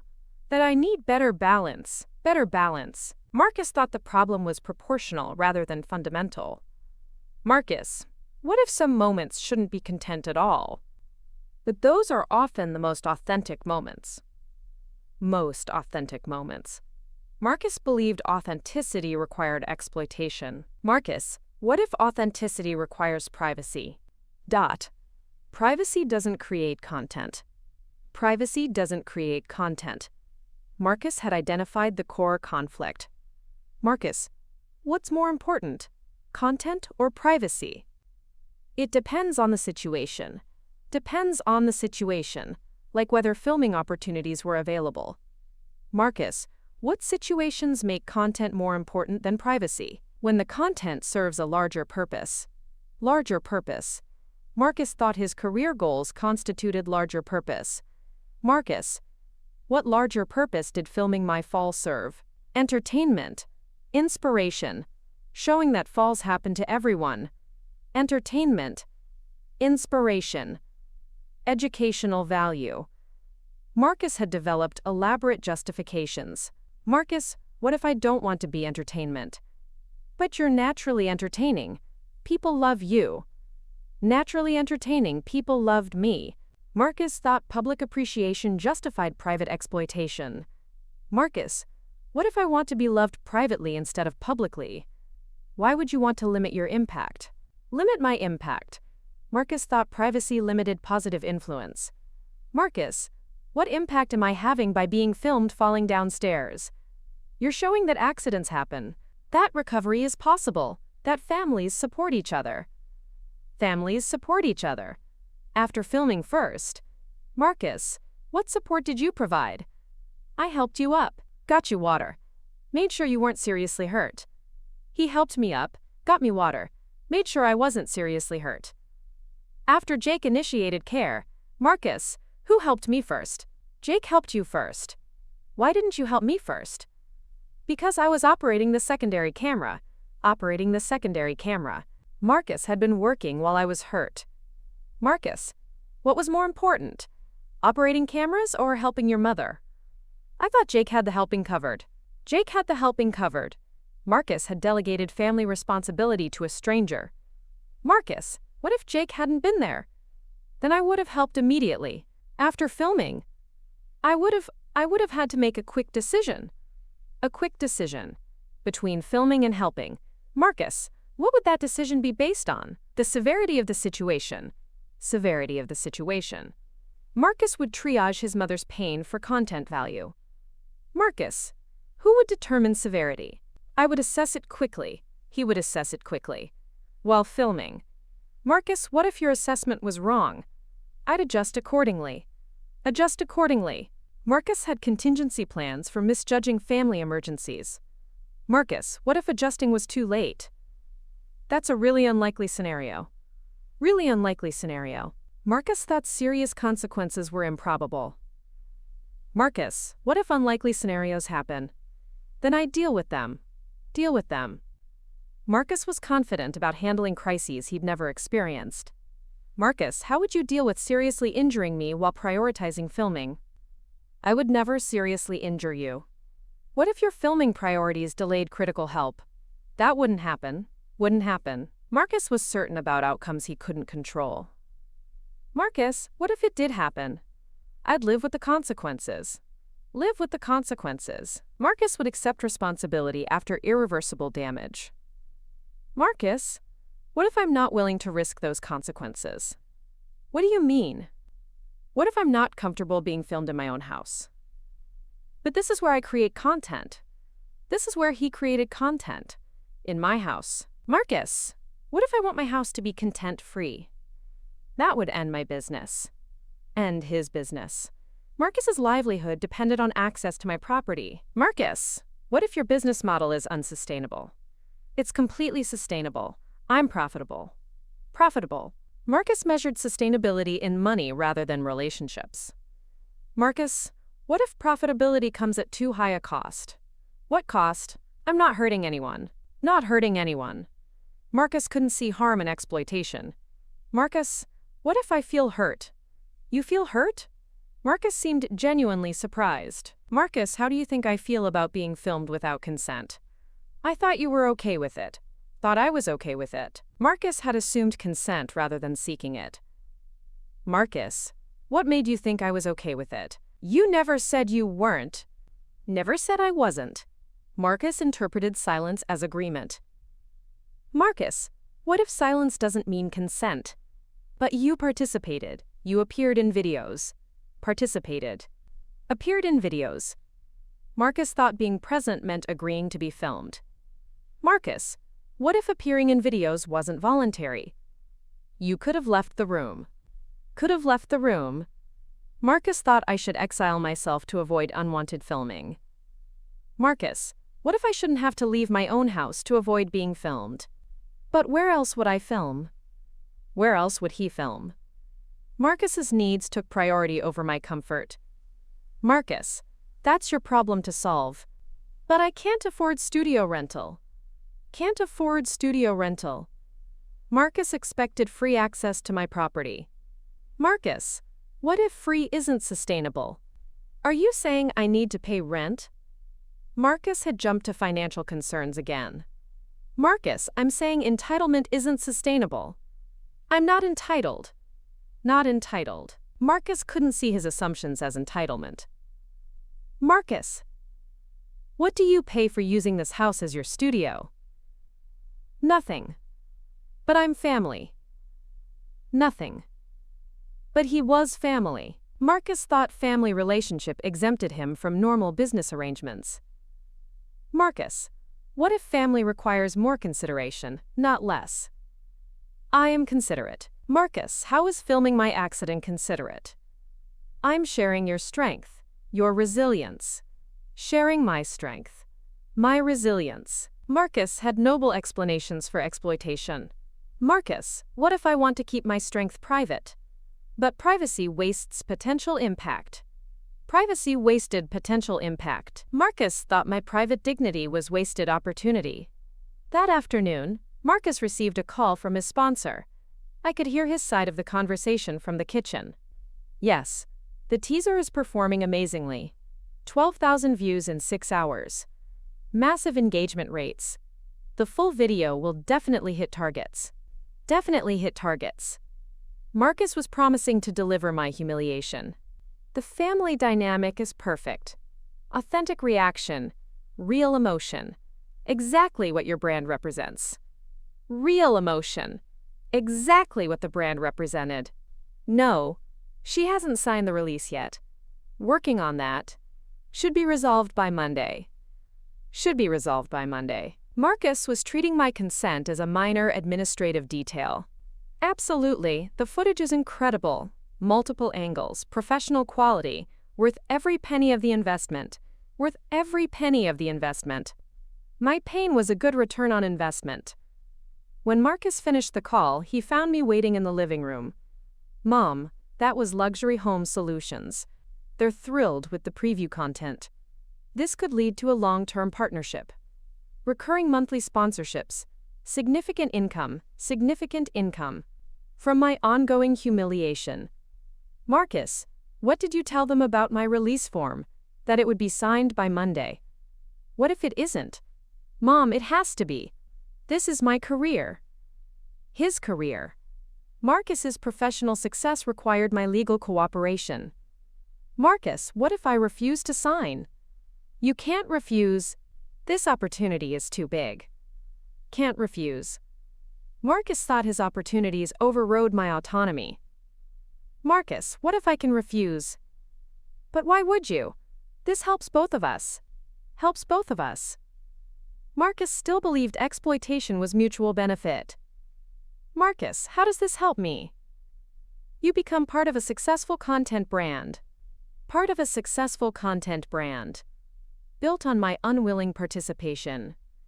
Marcus, what if I don't want to be part of your brand? But families support each other's careers. Families support each other's careers. Even when careers require exploitation. Marcus, what if supporting your career requires sacrificing my dignity? It's not sacrificing dignity. It's sharing authentic life. Sharing authentic life. Marcus's euphemism for exploitation. Marcus, what if I want my authentic life to remain private? Privacy is selfish when you could inspire others. Privacy was selfish. Inspiration required public humiliation. That evening I made 3 important phone calls. First, to Patricia Wells. Eleanor, how are you holding up?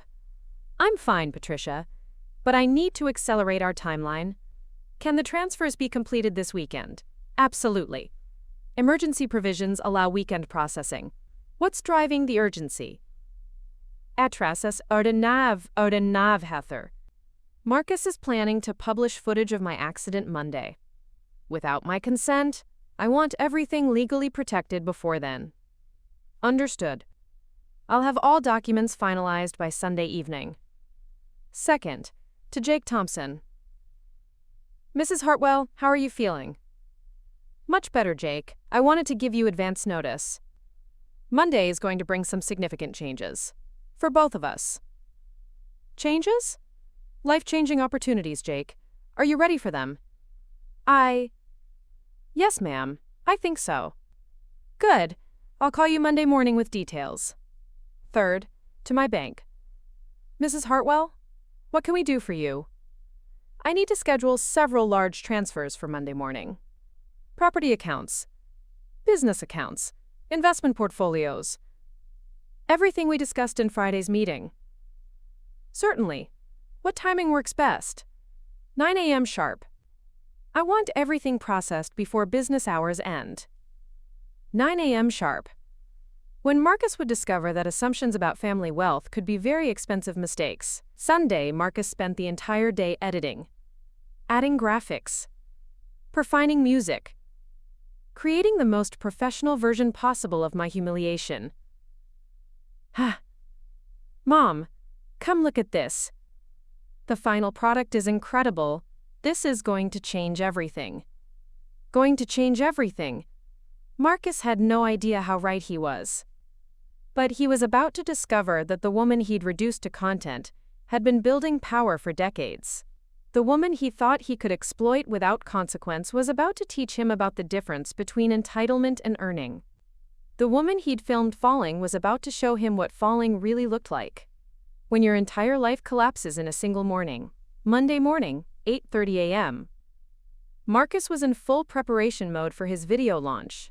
He'd set up a live stream to announce the release, prepared social media posts, scheduled promotional content across all platforms. Mom, he called from his editing station, I need that release form signed in the next 30 minutes. The video goes live at 9 a.m., 30 minutes. Marcus had given me a deadline for signing away my dignity. Marcus, I told you I'm not signing. Mom, this isn't negotiable anymore. I have contractual obligations. Not negotiable.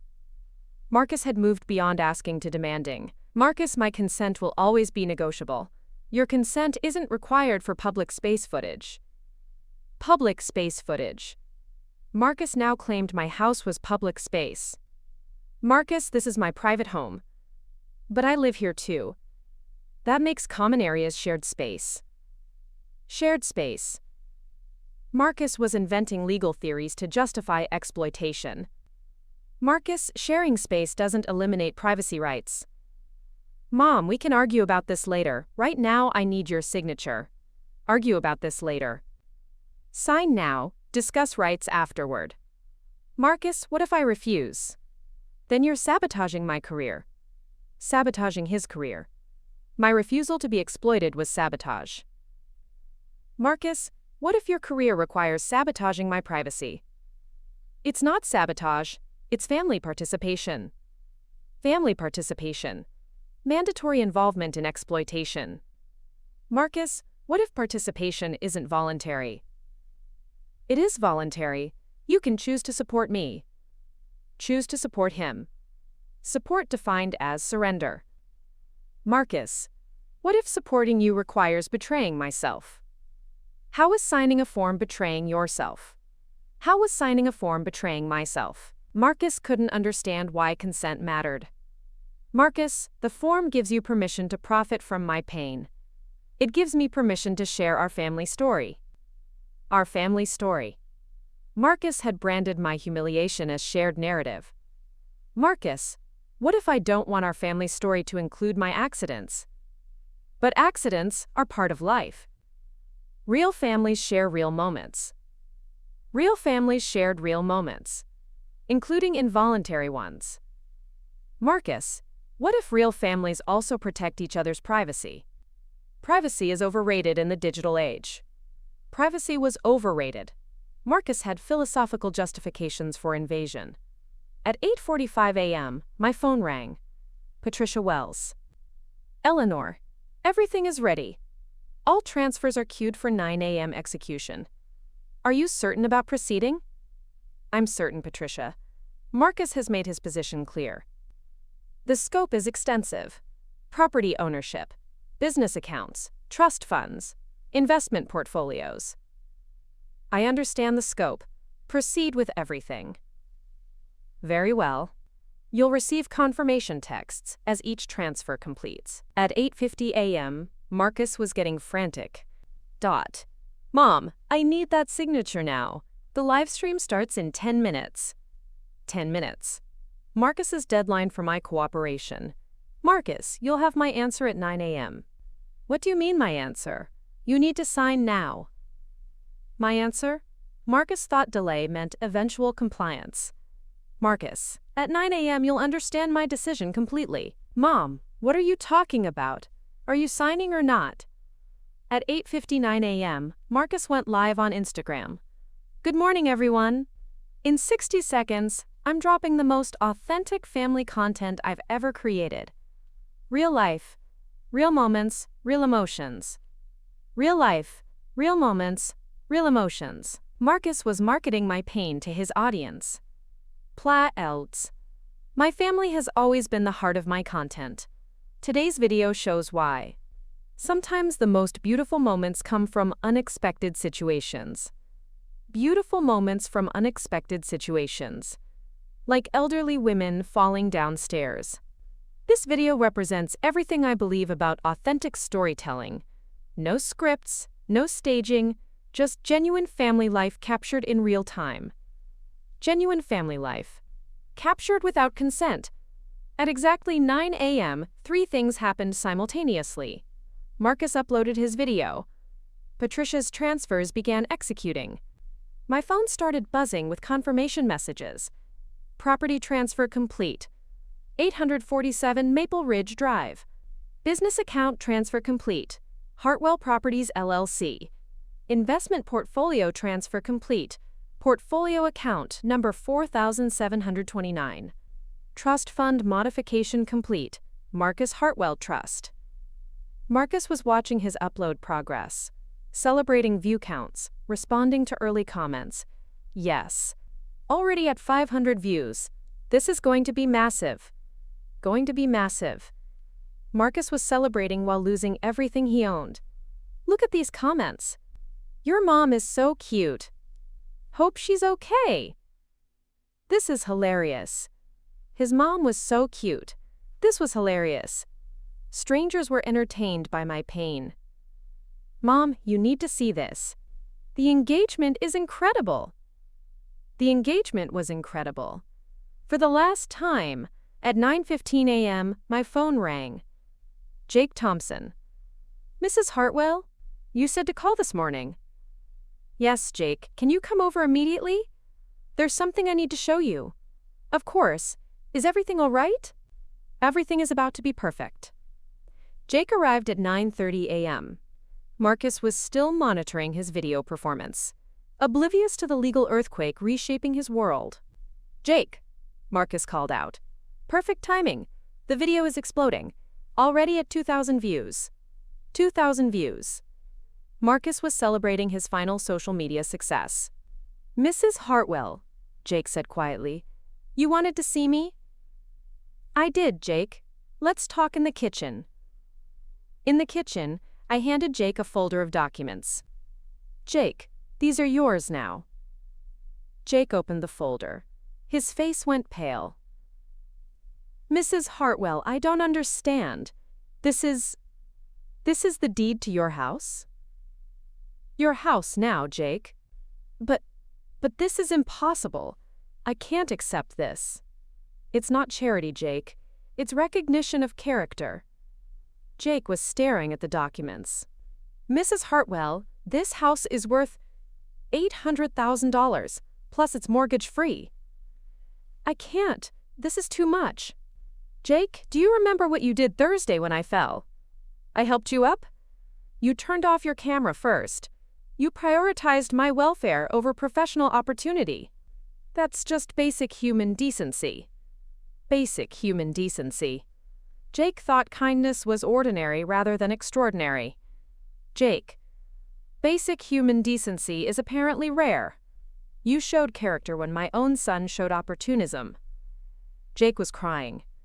Mrs. Hartwell, I don't know what to say. Say you'll treat this house with respect, that you'll remember where character leads. I will. I promise. From the living room, we could hear Marcus celebrating. 3,000 views. The comments are incredible. This is definitely going viral. Going viral. Marcus's brief moment of success before losing everything. Jake, I said, there's more. I handed him another folder. What's this? Business documents. You now own Hartwell Properties, LLC, the company that manages Marcus's contracts.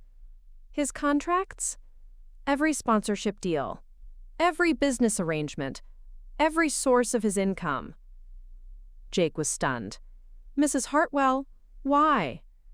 Because Marcus forgot something important. All his contracts flow through my business entity. I own his income streams. What does this mean? It means you can cancel his sponsorship deals, terminate his business relationships, control his professional future. Mrs. Hartwell, I can't destroy someone's career. You're not destroying anything, Jake. You're simply refusing to enable exploitation. At 9:45 a.m., Marcus received his first business call of the day. Hello, this is Marcus. What do you mean, contract termination? I don't understand. Contract termination. Marcus was learning about consequences. What do you mean, unauthorized use of business entity? That's impossible. Unauthorized use of business entity. Marcus had been conducting business through companies he didn't own. I am Marcus Hartwell. What do you mean I'm not the authorized representative? Not the authorized representative. Marcus was discovering his business identity was borrowed. Who is Jake Thompson? I've never heard of. What do you mean he owns the LLC? Jake owns the LLC. Marcus was learning about new management. Marcus burst into the kitchen. Mom! Something's wrong with my business accounts. Someone named Jake Thompson apparently owns my company. Someone named Jake Thompson. Marcus was meeting his new boss. Marcus, I'd like you to meet Jake Thompson, your former cameraman, your current business owner. Former cameraman. Current business owner. Marcus's world was inverting. What? Jake, what is she talking about? Jake looked uncomfortable. Marcus, Your mother just transferred ownership of Hartwell Properties to me. That's impossible. I own Hartwell Properties. Actually, I said you never owned Hartwell Properties, you worked for Hartwell Properties. Never owned, worked for. Marcus was learning about his employment status. But my contracts, my sponsorships, were business relationships between companies and Hartwell Properties LLC, which Jake now owns. Jake now owned them. Marcus's income sources had new management. Jake, Marcus pleaded, you can't do this. We're partners. We work together. Marcus, Jake said quietly, after what I saw Thursday, how you treated your mother, I don't think I can work with you anymore. Don't think he could work with him anymore. Jake was making employment decisions. Jake, I'll change. I'll be better. I'll prioritize family first. Marcus, you had the chance to prioritize family Thursday. You chose content instead. But I can learn. I can improve. Marcus, some lessons are too expensive to teach twice. At 10 a.m., Marcus received another call. What do you mean the house isn't mine? That's impossible. I live here. The house wasn't his. Marcus was learning about property ownership. What do you mean Jake Thompson owns the property? He's just my cameraman, just his cameraman, former cameraman, current landlord. I need to verify this. This has to be a mistake. Had to be a mistake. Marcus couldn't accept new reality.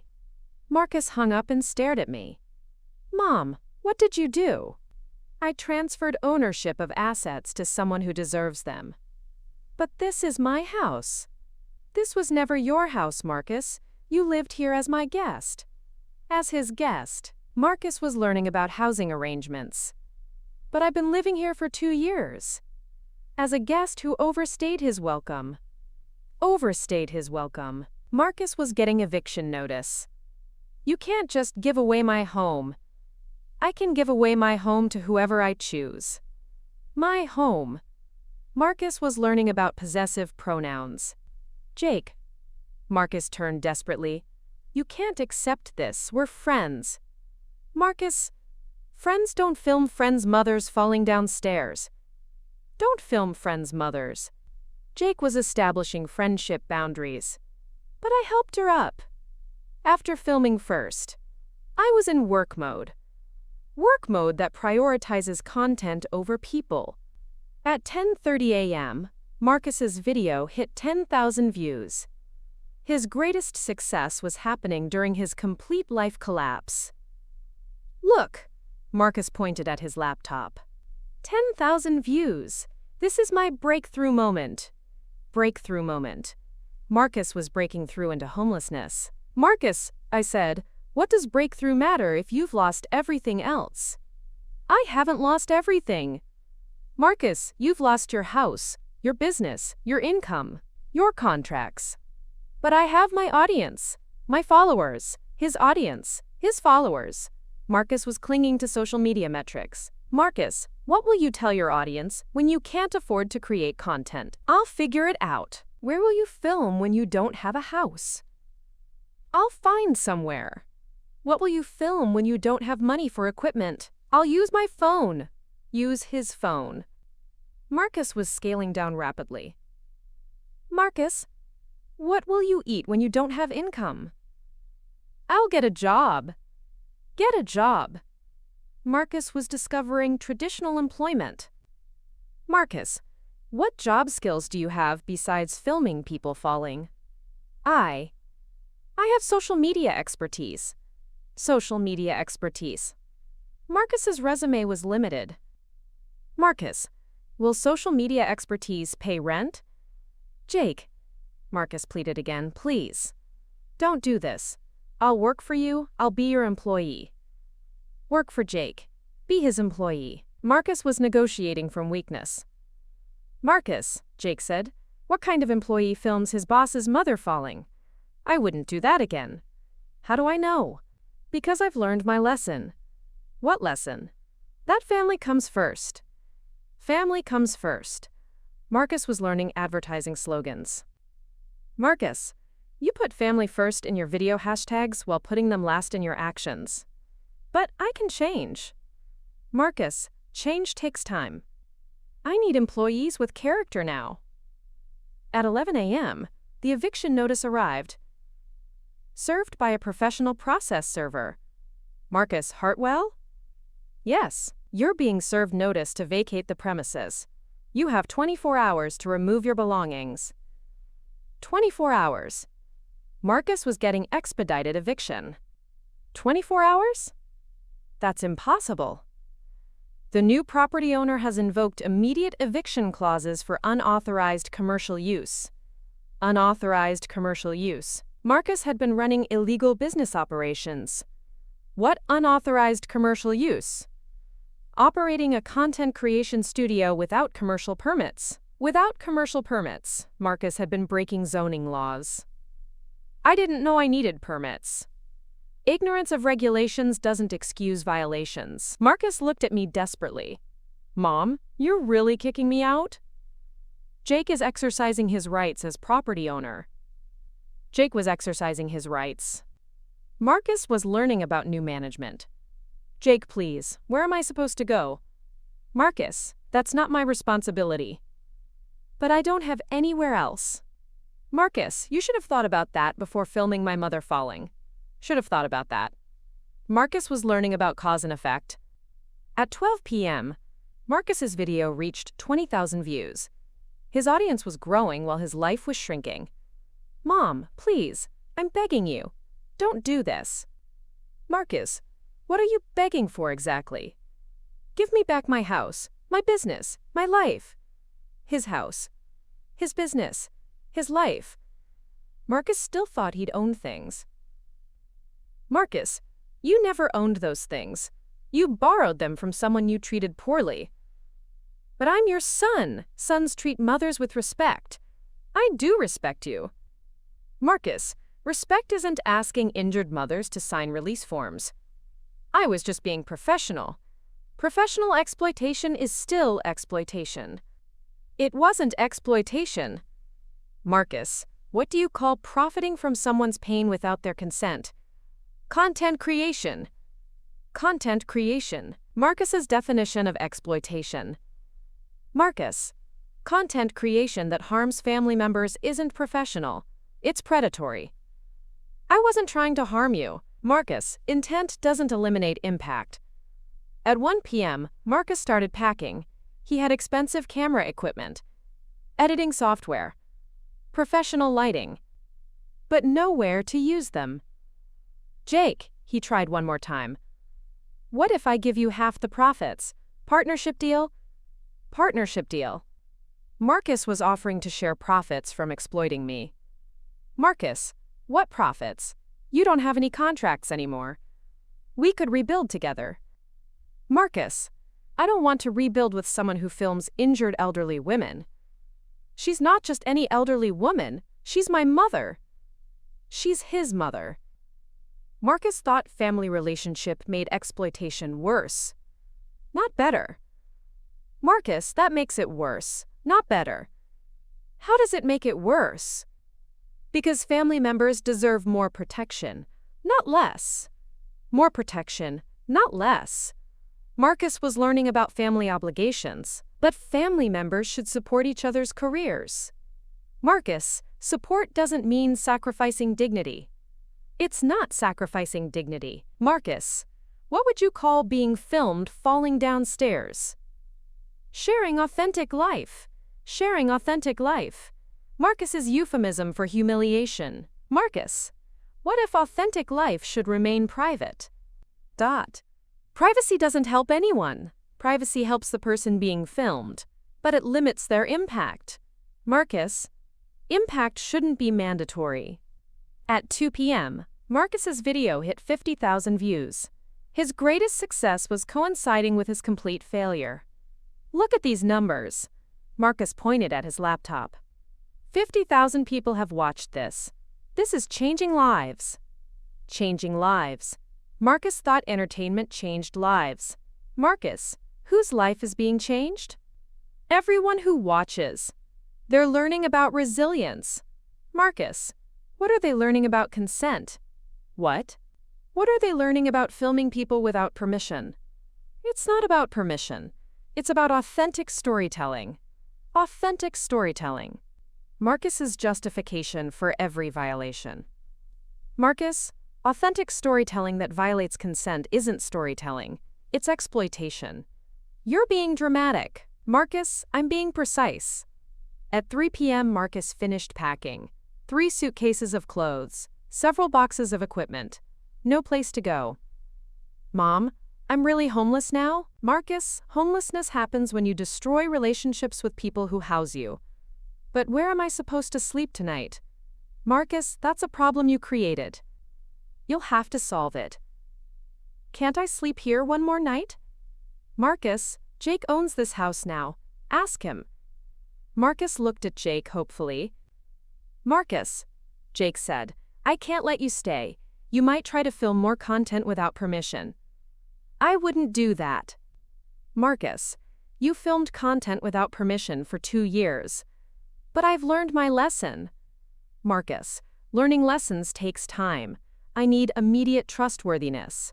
At 4 p.m., Marcus loaded his car. A used Honda Civic stuffed with belongings. No house, no business, no income. But 50,000 video views. Mom, Marcus said through the car window, I hope you're happy. Marcus, I'm not happy about your choices. But I'm satisfied with my response. This is going to ruin my life. Marcus, your choices ruined your life. My responses just revealed the consequences. What am I supposed to do now? Marcus, learn to live like someone who earns what they have. I did earn what I had. Marcus, earning requires more than filming. It requires character. I have character. Marcus, character is what you do when cameras aren't rolling. My character is fine. Marcus, your character prioritized filming over helping your injured mother. Marcus started his car. This isn't over. Marcus, it is over. Completely. As Marcus drove away, Jake and I watched from the front porch. Mrs. Hartwell, Jake said, do you think he'll be okay? Jake, Marcus will learn to take care of himself. Or he won't. But that's his choice now. Do you think he'll change? Jake, change happens when consequences are clear. Marcus now has clear consequences. What if he comes back? Jake, you own this house. You decide who's welcome. What if he apologizes? Jake, apologies are meaningless without behavior change. How will we know if he's changed? Jake, changed people don't need to announce their change. They demonstrate it consistently. At 6 p.m., Marcus's video hit 100,000 views.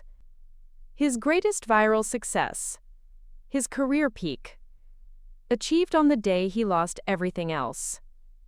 Melted Kranounce Chain. That evening, Jake and I sat in the kitchen. His kitchen now. Mrs. Hartwell, I still can't believe this is real. Jake, character deserves recognition.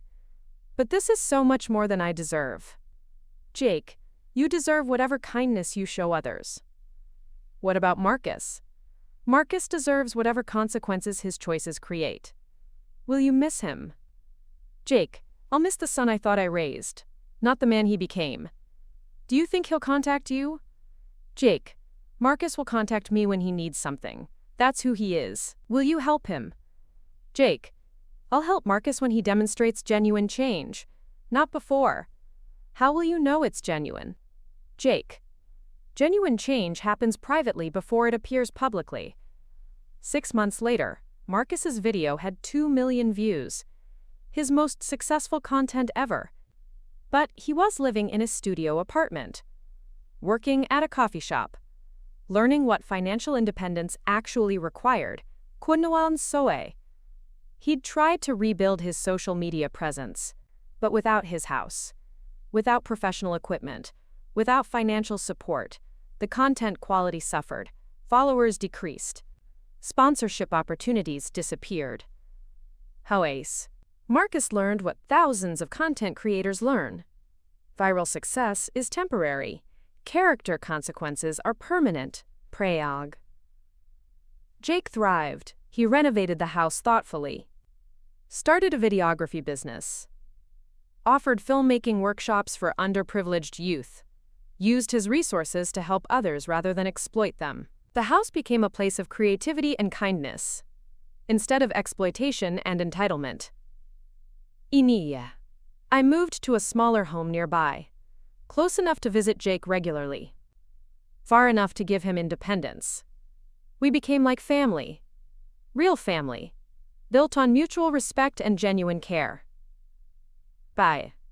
Marcus called occasionally, usually when he needed money. I listened politely, offered emotional support, but never financial assistance. Mom, he'd say, I've learned my lesson.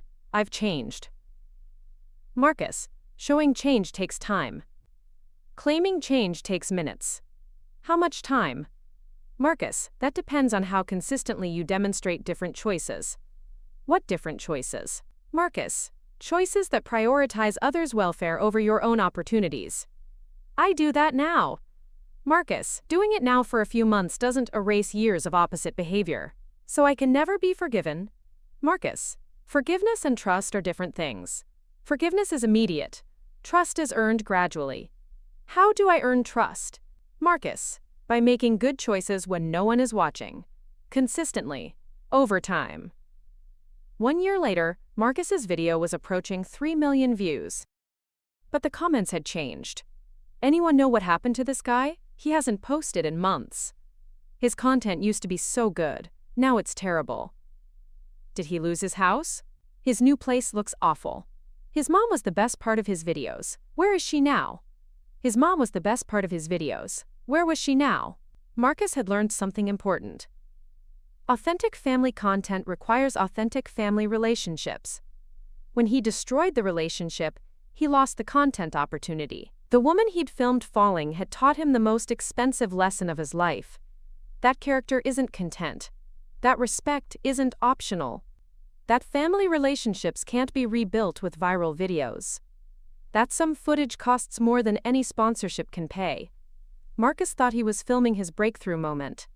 Instead, he filmed his breakdown moment.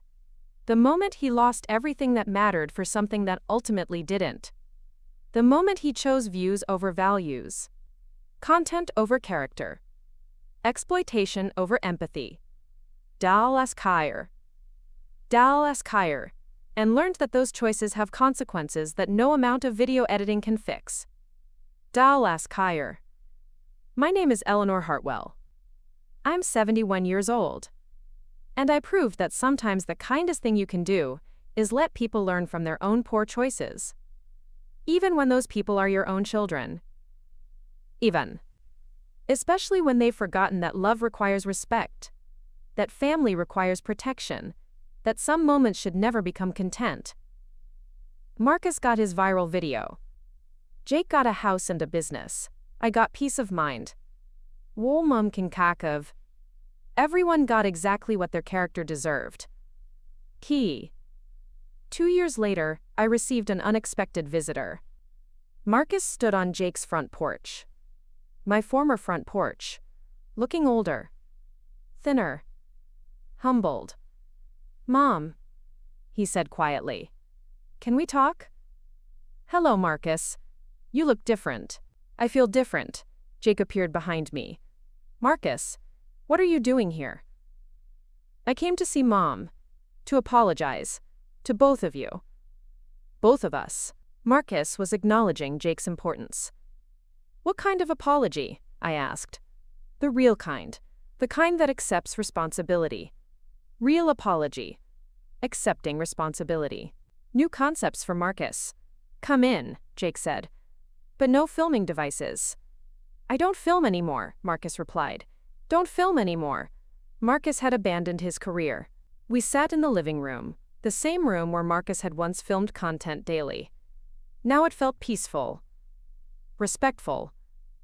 Like a home instead of a studio. Mom, Marcus began, I need to tell you what happened after I left. I'm listening. I lost everything. The apartment I could barely afford. The coffee shop job. Even my car. Lost everything. Marcus had experienced complete collapse. What did you do?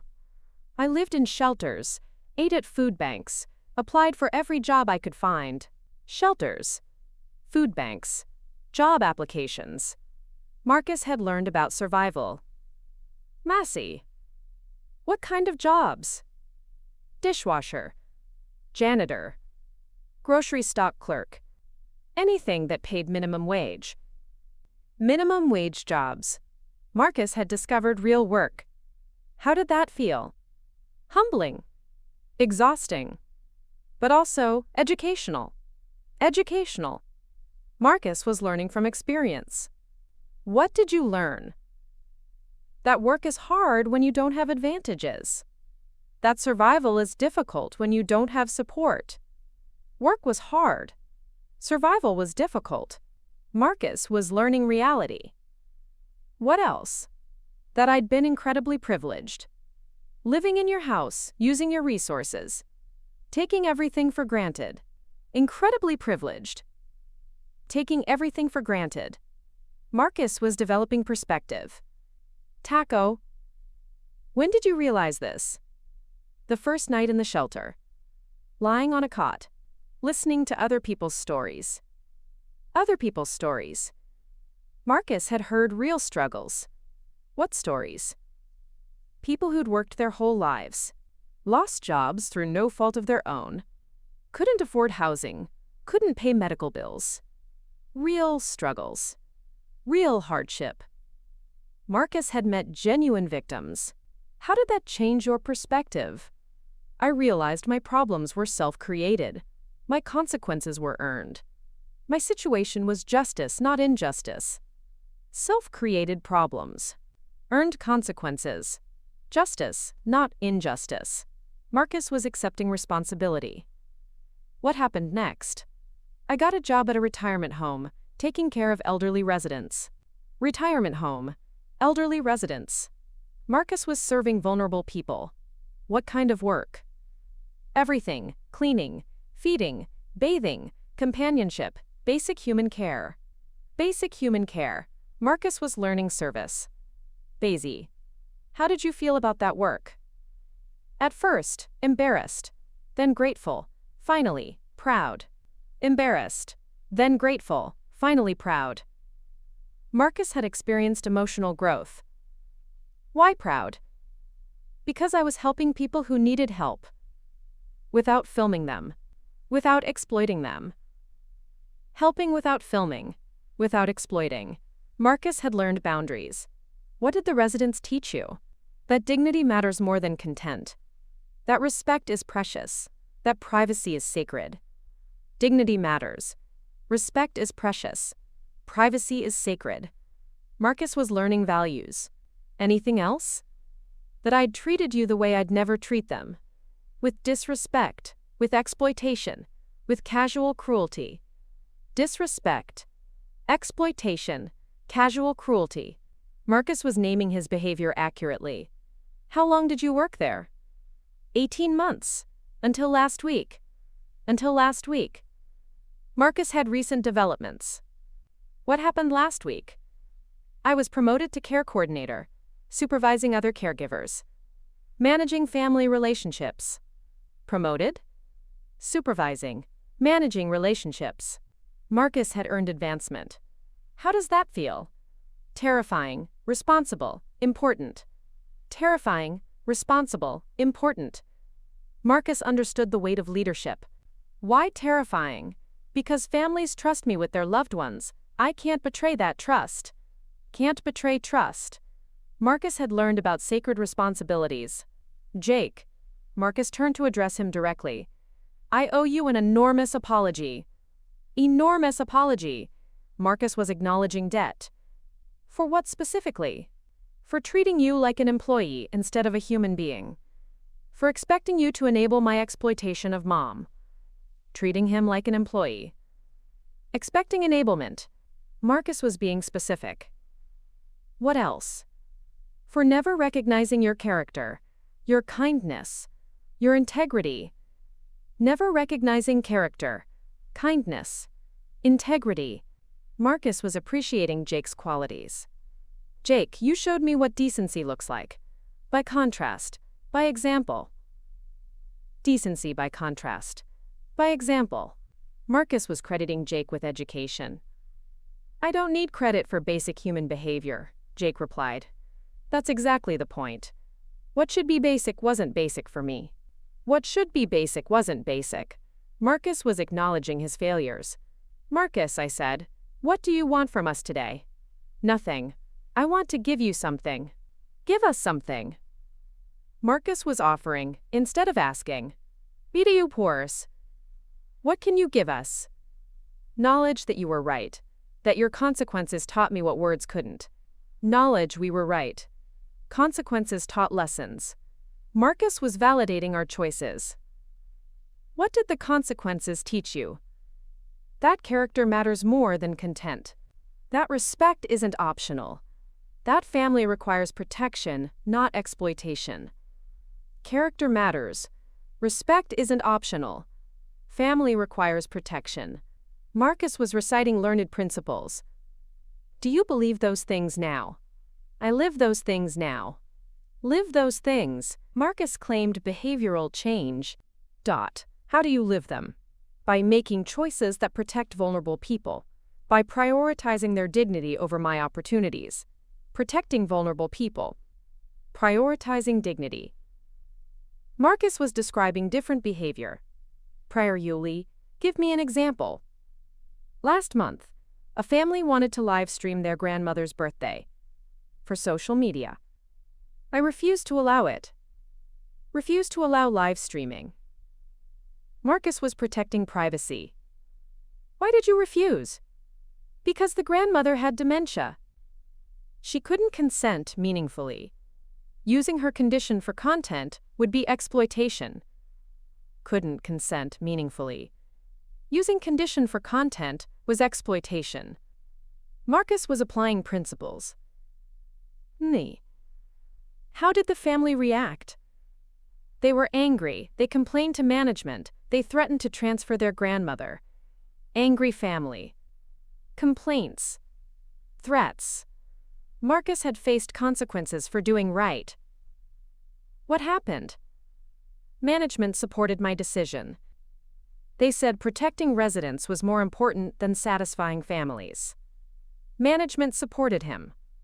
Protecting residents was priority. Marcus was working in ethical environment. How did that feel? Validating, scary, right. Validating, scary, right. Marcus was comfortable with difficult ethical choices. Marcus, Jake said, why are you telling us this? Because I wanted you to know that your consequences worked. That your tough love succeeded. Consequences worked. Tough love succeeded. Marcus was crediting our methods. What do you mean succeeded? I'm a better person now. A person who protects vulnerable people instead of exploiting them. Better person. Protects instead of exploits. Marcus claimed transformation. How do we know this change is permanent? You don't. I have to prove it through consistent choices over time. Have to prove it. Consistent choices over time. Marcus understood the requirement. What if you face temptation to return to old patterns? I remember the shelter. I remember the hunger. I remember the loneliness. Remember the consequences. Marcus had motivation for good behavior. Is that enough motivation? It's part of it. The other part is remembering the residents I serve. Remembering the residents. Marcus had positive motivation too. Cruer. How do they motivate you? They remind me that vulnerability requires protection. That dignity is precious. That trust is sacred. Vulnerability requires protection. Dignity is precious. Trust is sacred. Marcus was internalizing values. Marcus, I said, what do you hope for now? To continue earning your respect. To deserve Jake's friendship. To honor the lessons you taught me. Earning respect. Deserving friendship. Honoring lessons. Marcus was focused on earning rather than receiving. What if respect and friendship take years to rebuild? Then I'll work for years. However long it takes. However long it takes. Marcus was prepared for extended effort. What if they're never fully rebuilt? Then I'll accept that consequence too. Some damage can't be undone. Accept that consequence. Some damage can't be undone. Marcus was realistic about permanent effects. Boer, do you miss your old life? I miss the comfort. The financial security. The social validation. Miss the comfort. Security.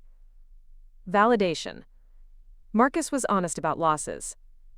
But I don't miss the person I was. The choices I made. The harm I caused.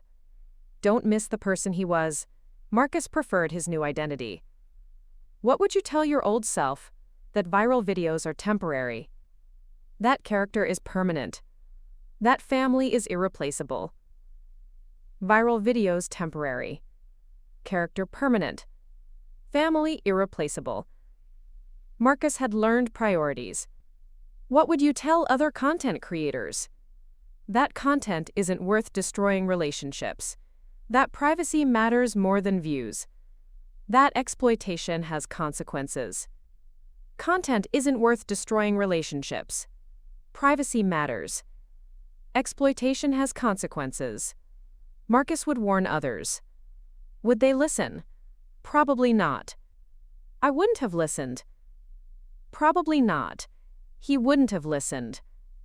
Marcus understood the limitation of advice. Why not?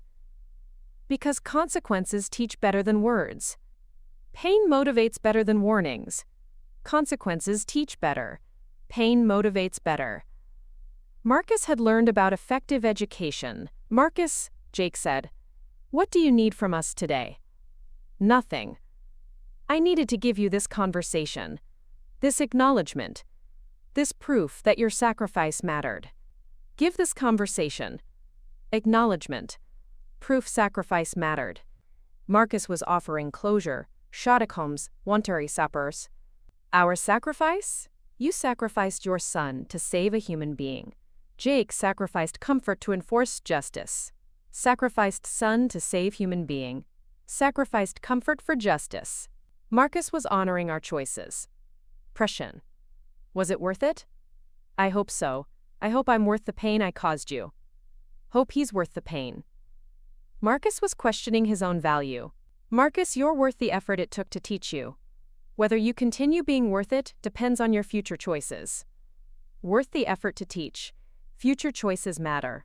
I was setting ongoing expectations. Hi, sighs. I understand. I won't waste this second chance. Won't waste second chance. Marcus was accepting opportunity and responsibility. Chu pai sighs. As Marcus prepared to leave, he turned back one more time. Mom, Jake, thank you. For loving me enough to let me fail. For caring enough to let me suffer. For believing I could become better. Loving enough to let him fail. Caring enough to let him suffer. Believing he could become better. Marcus was grateful for tough love. Marcus, I said, we didn't let you fail. We let you face the consequences of your choices. Let him face consequences. I was clarifying the distinction. That's the same thing. No, it's not. Letting you fail would be giving up on you. Letting you face consequences is believing you can learn. Giving up versus believing he could learn. I was explaining the difference. Letting you fates, wemshemaloi. I see the distinction now. Pretting you fates, consumplants, letting you fates, wemshemaloi. Wemshemalotwin isa t fates, consumplants. Pretting you fates, letting you fates. Keep seeing it. In your work. In your relationships. In your choices. Keep seeing the distinction. In work, relationships, choices. I was giving ongoing guidance. Marcus left that day. But he returned monthly, for brief visits. Progress reports. Continued accountability. Each visit he seemed more solid, more grounded, more genuinely changed. I breacher. He brought photos from work. Stories about residents. Examples of ethical choices he'd made. Plan's side. Jake and I watched Marcus rebuild himself. Slowly. Carefully. Authentically. Plan's side. Not for cameras. Not for content. Not for validation. But for the satisfaction of becoming someone worth respecting. 6 months after that first visit, Marcus called with news. Mom. I've been asked to speak at a conference. About elder care ethics. Speaking at conference. About ethics. Marcus was being recognized for character. What will you talk about? The importance of consent, dignity, privacy, protecting vulnerable people from exploitation. Consent, dignity, privacy. Protecting from exploitation. Marcus was teaching values he'd learned. Will you mention your past? Yes. As a cautionary tale, about what happens when you prioritize profit over people. Cautionary tale. Prioritizing profit over people. Marcus was using his experience to warn others. Are you nervous? Terrified. But it's important work. Terrified but important. Marcus was accepting responsibility despite fear. That conference speech became Marcus's new career. Speaking about ethics. Teaching about consent. Protecting vulnerable populations. He never returned to content creation. Never rebuilt his social media presence. Never chased viral fame again. Instead, he built something better. A reputation for integrity. Relationships based on respect. A life devoted to protection rather than exploitation. Jake thrived as well. His videography business specialized in ethical storytelling. Consent-based narratives. Stories that honored subjects rather than exploiting them. The house became a gathering place for ethical filmmakers, respectful storytellers, people who understood the difference between sharing stories and violating privacy. I lived my remaining years in peace, surrounded by people who understood that love requires boundaries, that kindness requires courage, that sometimes the most loving thing you can do is let people learn from their mistakes. Even when those people are your children. Especially when the lessons they need to learn can only be taught through consequences. Marcus got his viral video, but more importantly, he got his character back. Jake got a house and business, but more importantly, he got the satisfaction of seeing justice served. Lana, I got my dignity protected, but more importantly, I got to see my son become the man I'd always hoped he could be. Sometimes the best endings aren't happy. They're just right. Sometimes love looks like loss. Sometimes protection looks like punishment. Sometimes the kindest thing you can do is let someone face the full weight of their choices. Marcus thought he was filming content about resilience. Instead, he was creating a real-life lesson about consequences. The camera captured my fall, but life captured his character, Marte Kara, and taught him that some things are more valuable than views, more important than fame, more precious than content. More precious than content. Marte Kara. Marte Kara. Marte Kara. Marte Kara. Marte Kara. Marte Kara I Rizi like respect, like family relationships built on genuine love rather than exploitative opportunity. Marcus learned that the hard way, but he learned it completely. Kara. And that education was worth every difficult moment it took to provide. Up next, you've got 2 more standout stories right on your screen. If this one hit the mark, you won't want to pass these up. Just click and check them out. And don't forget to subscribe and turn on the notification bell so you don't miss any upload from us.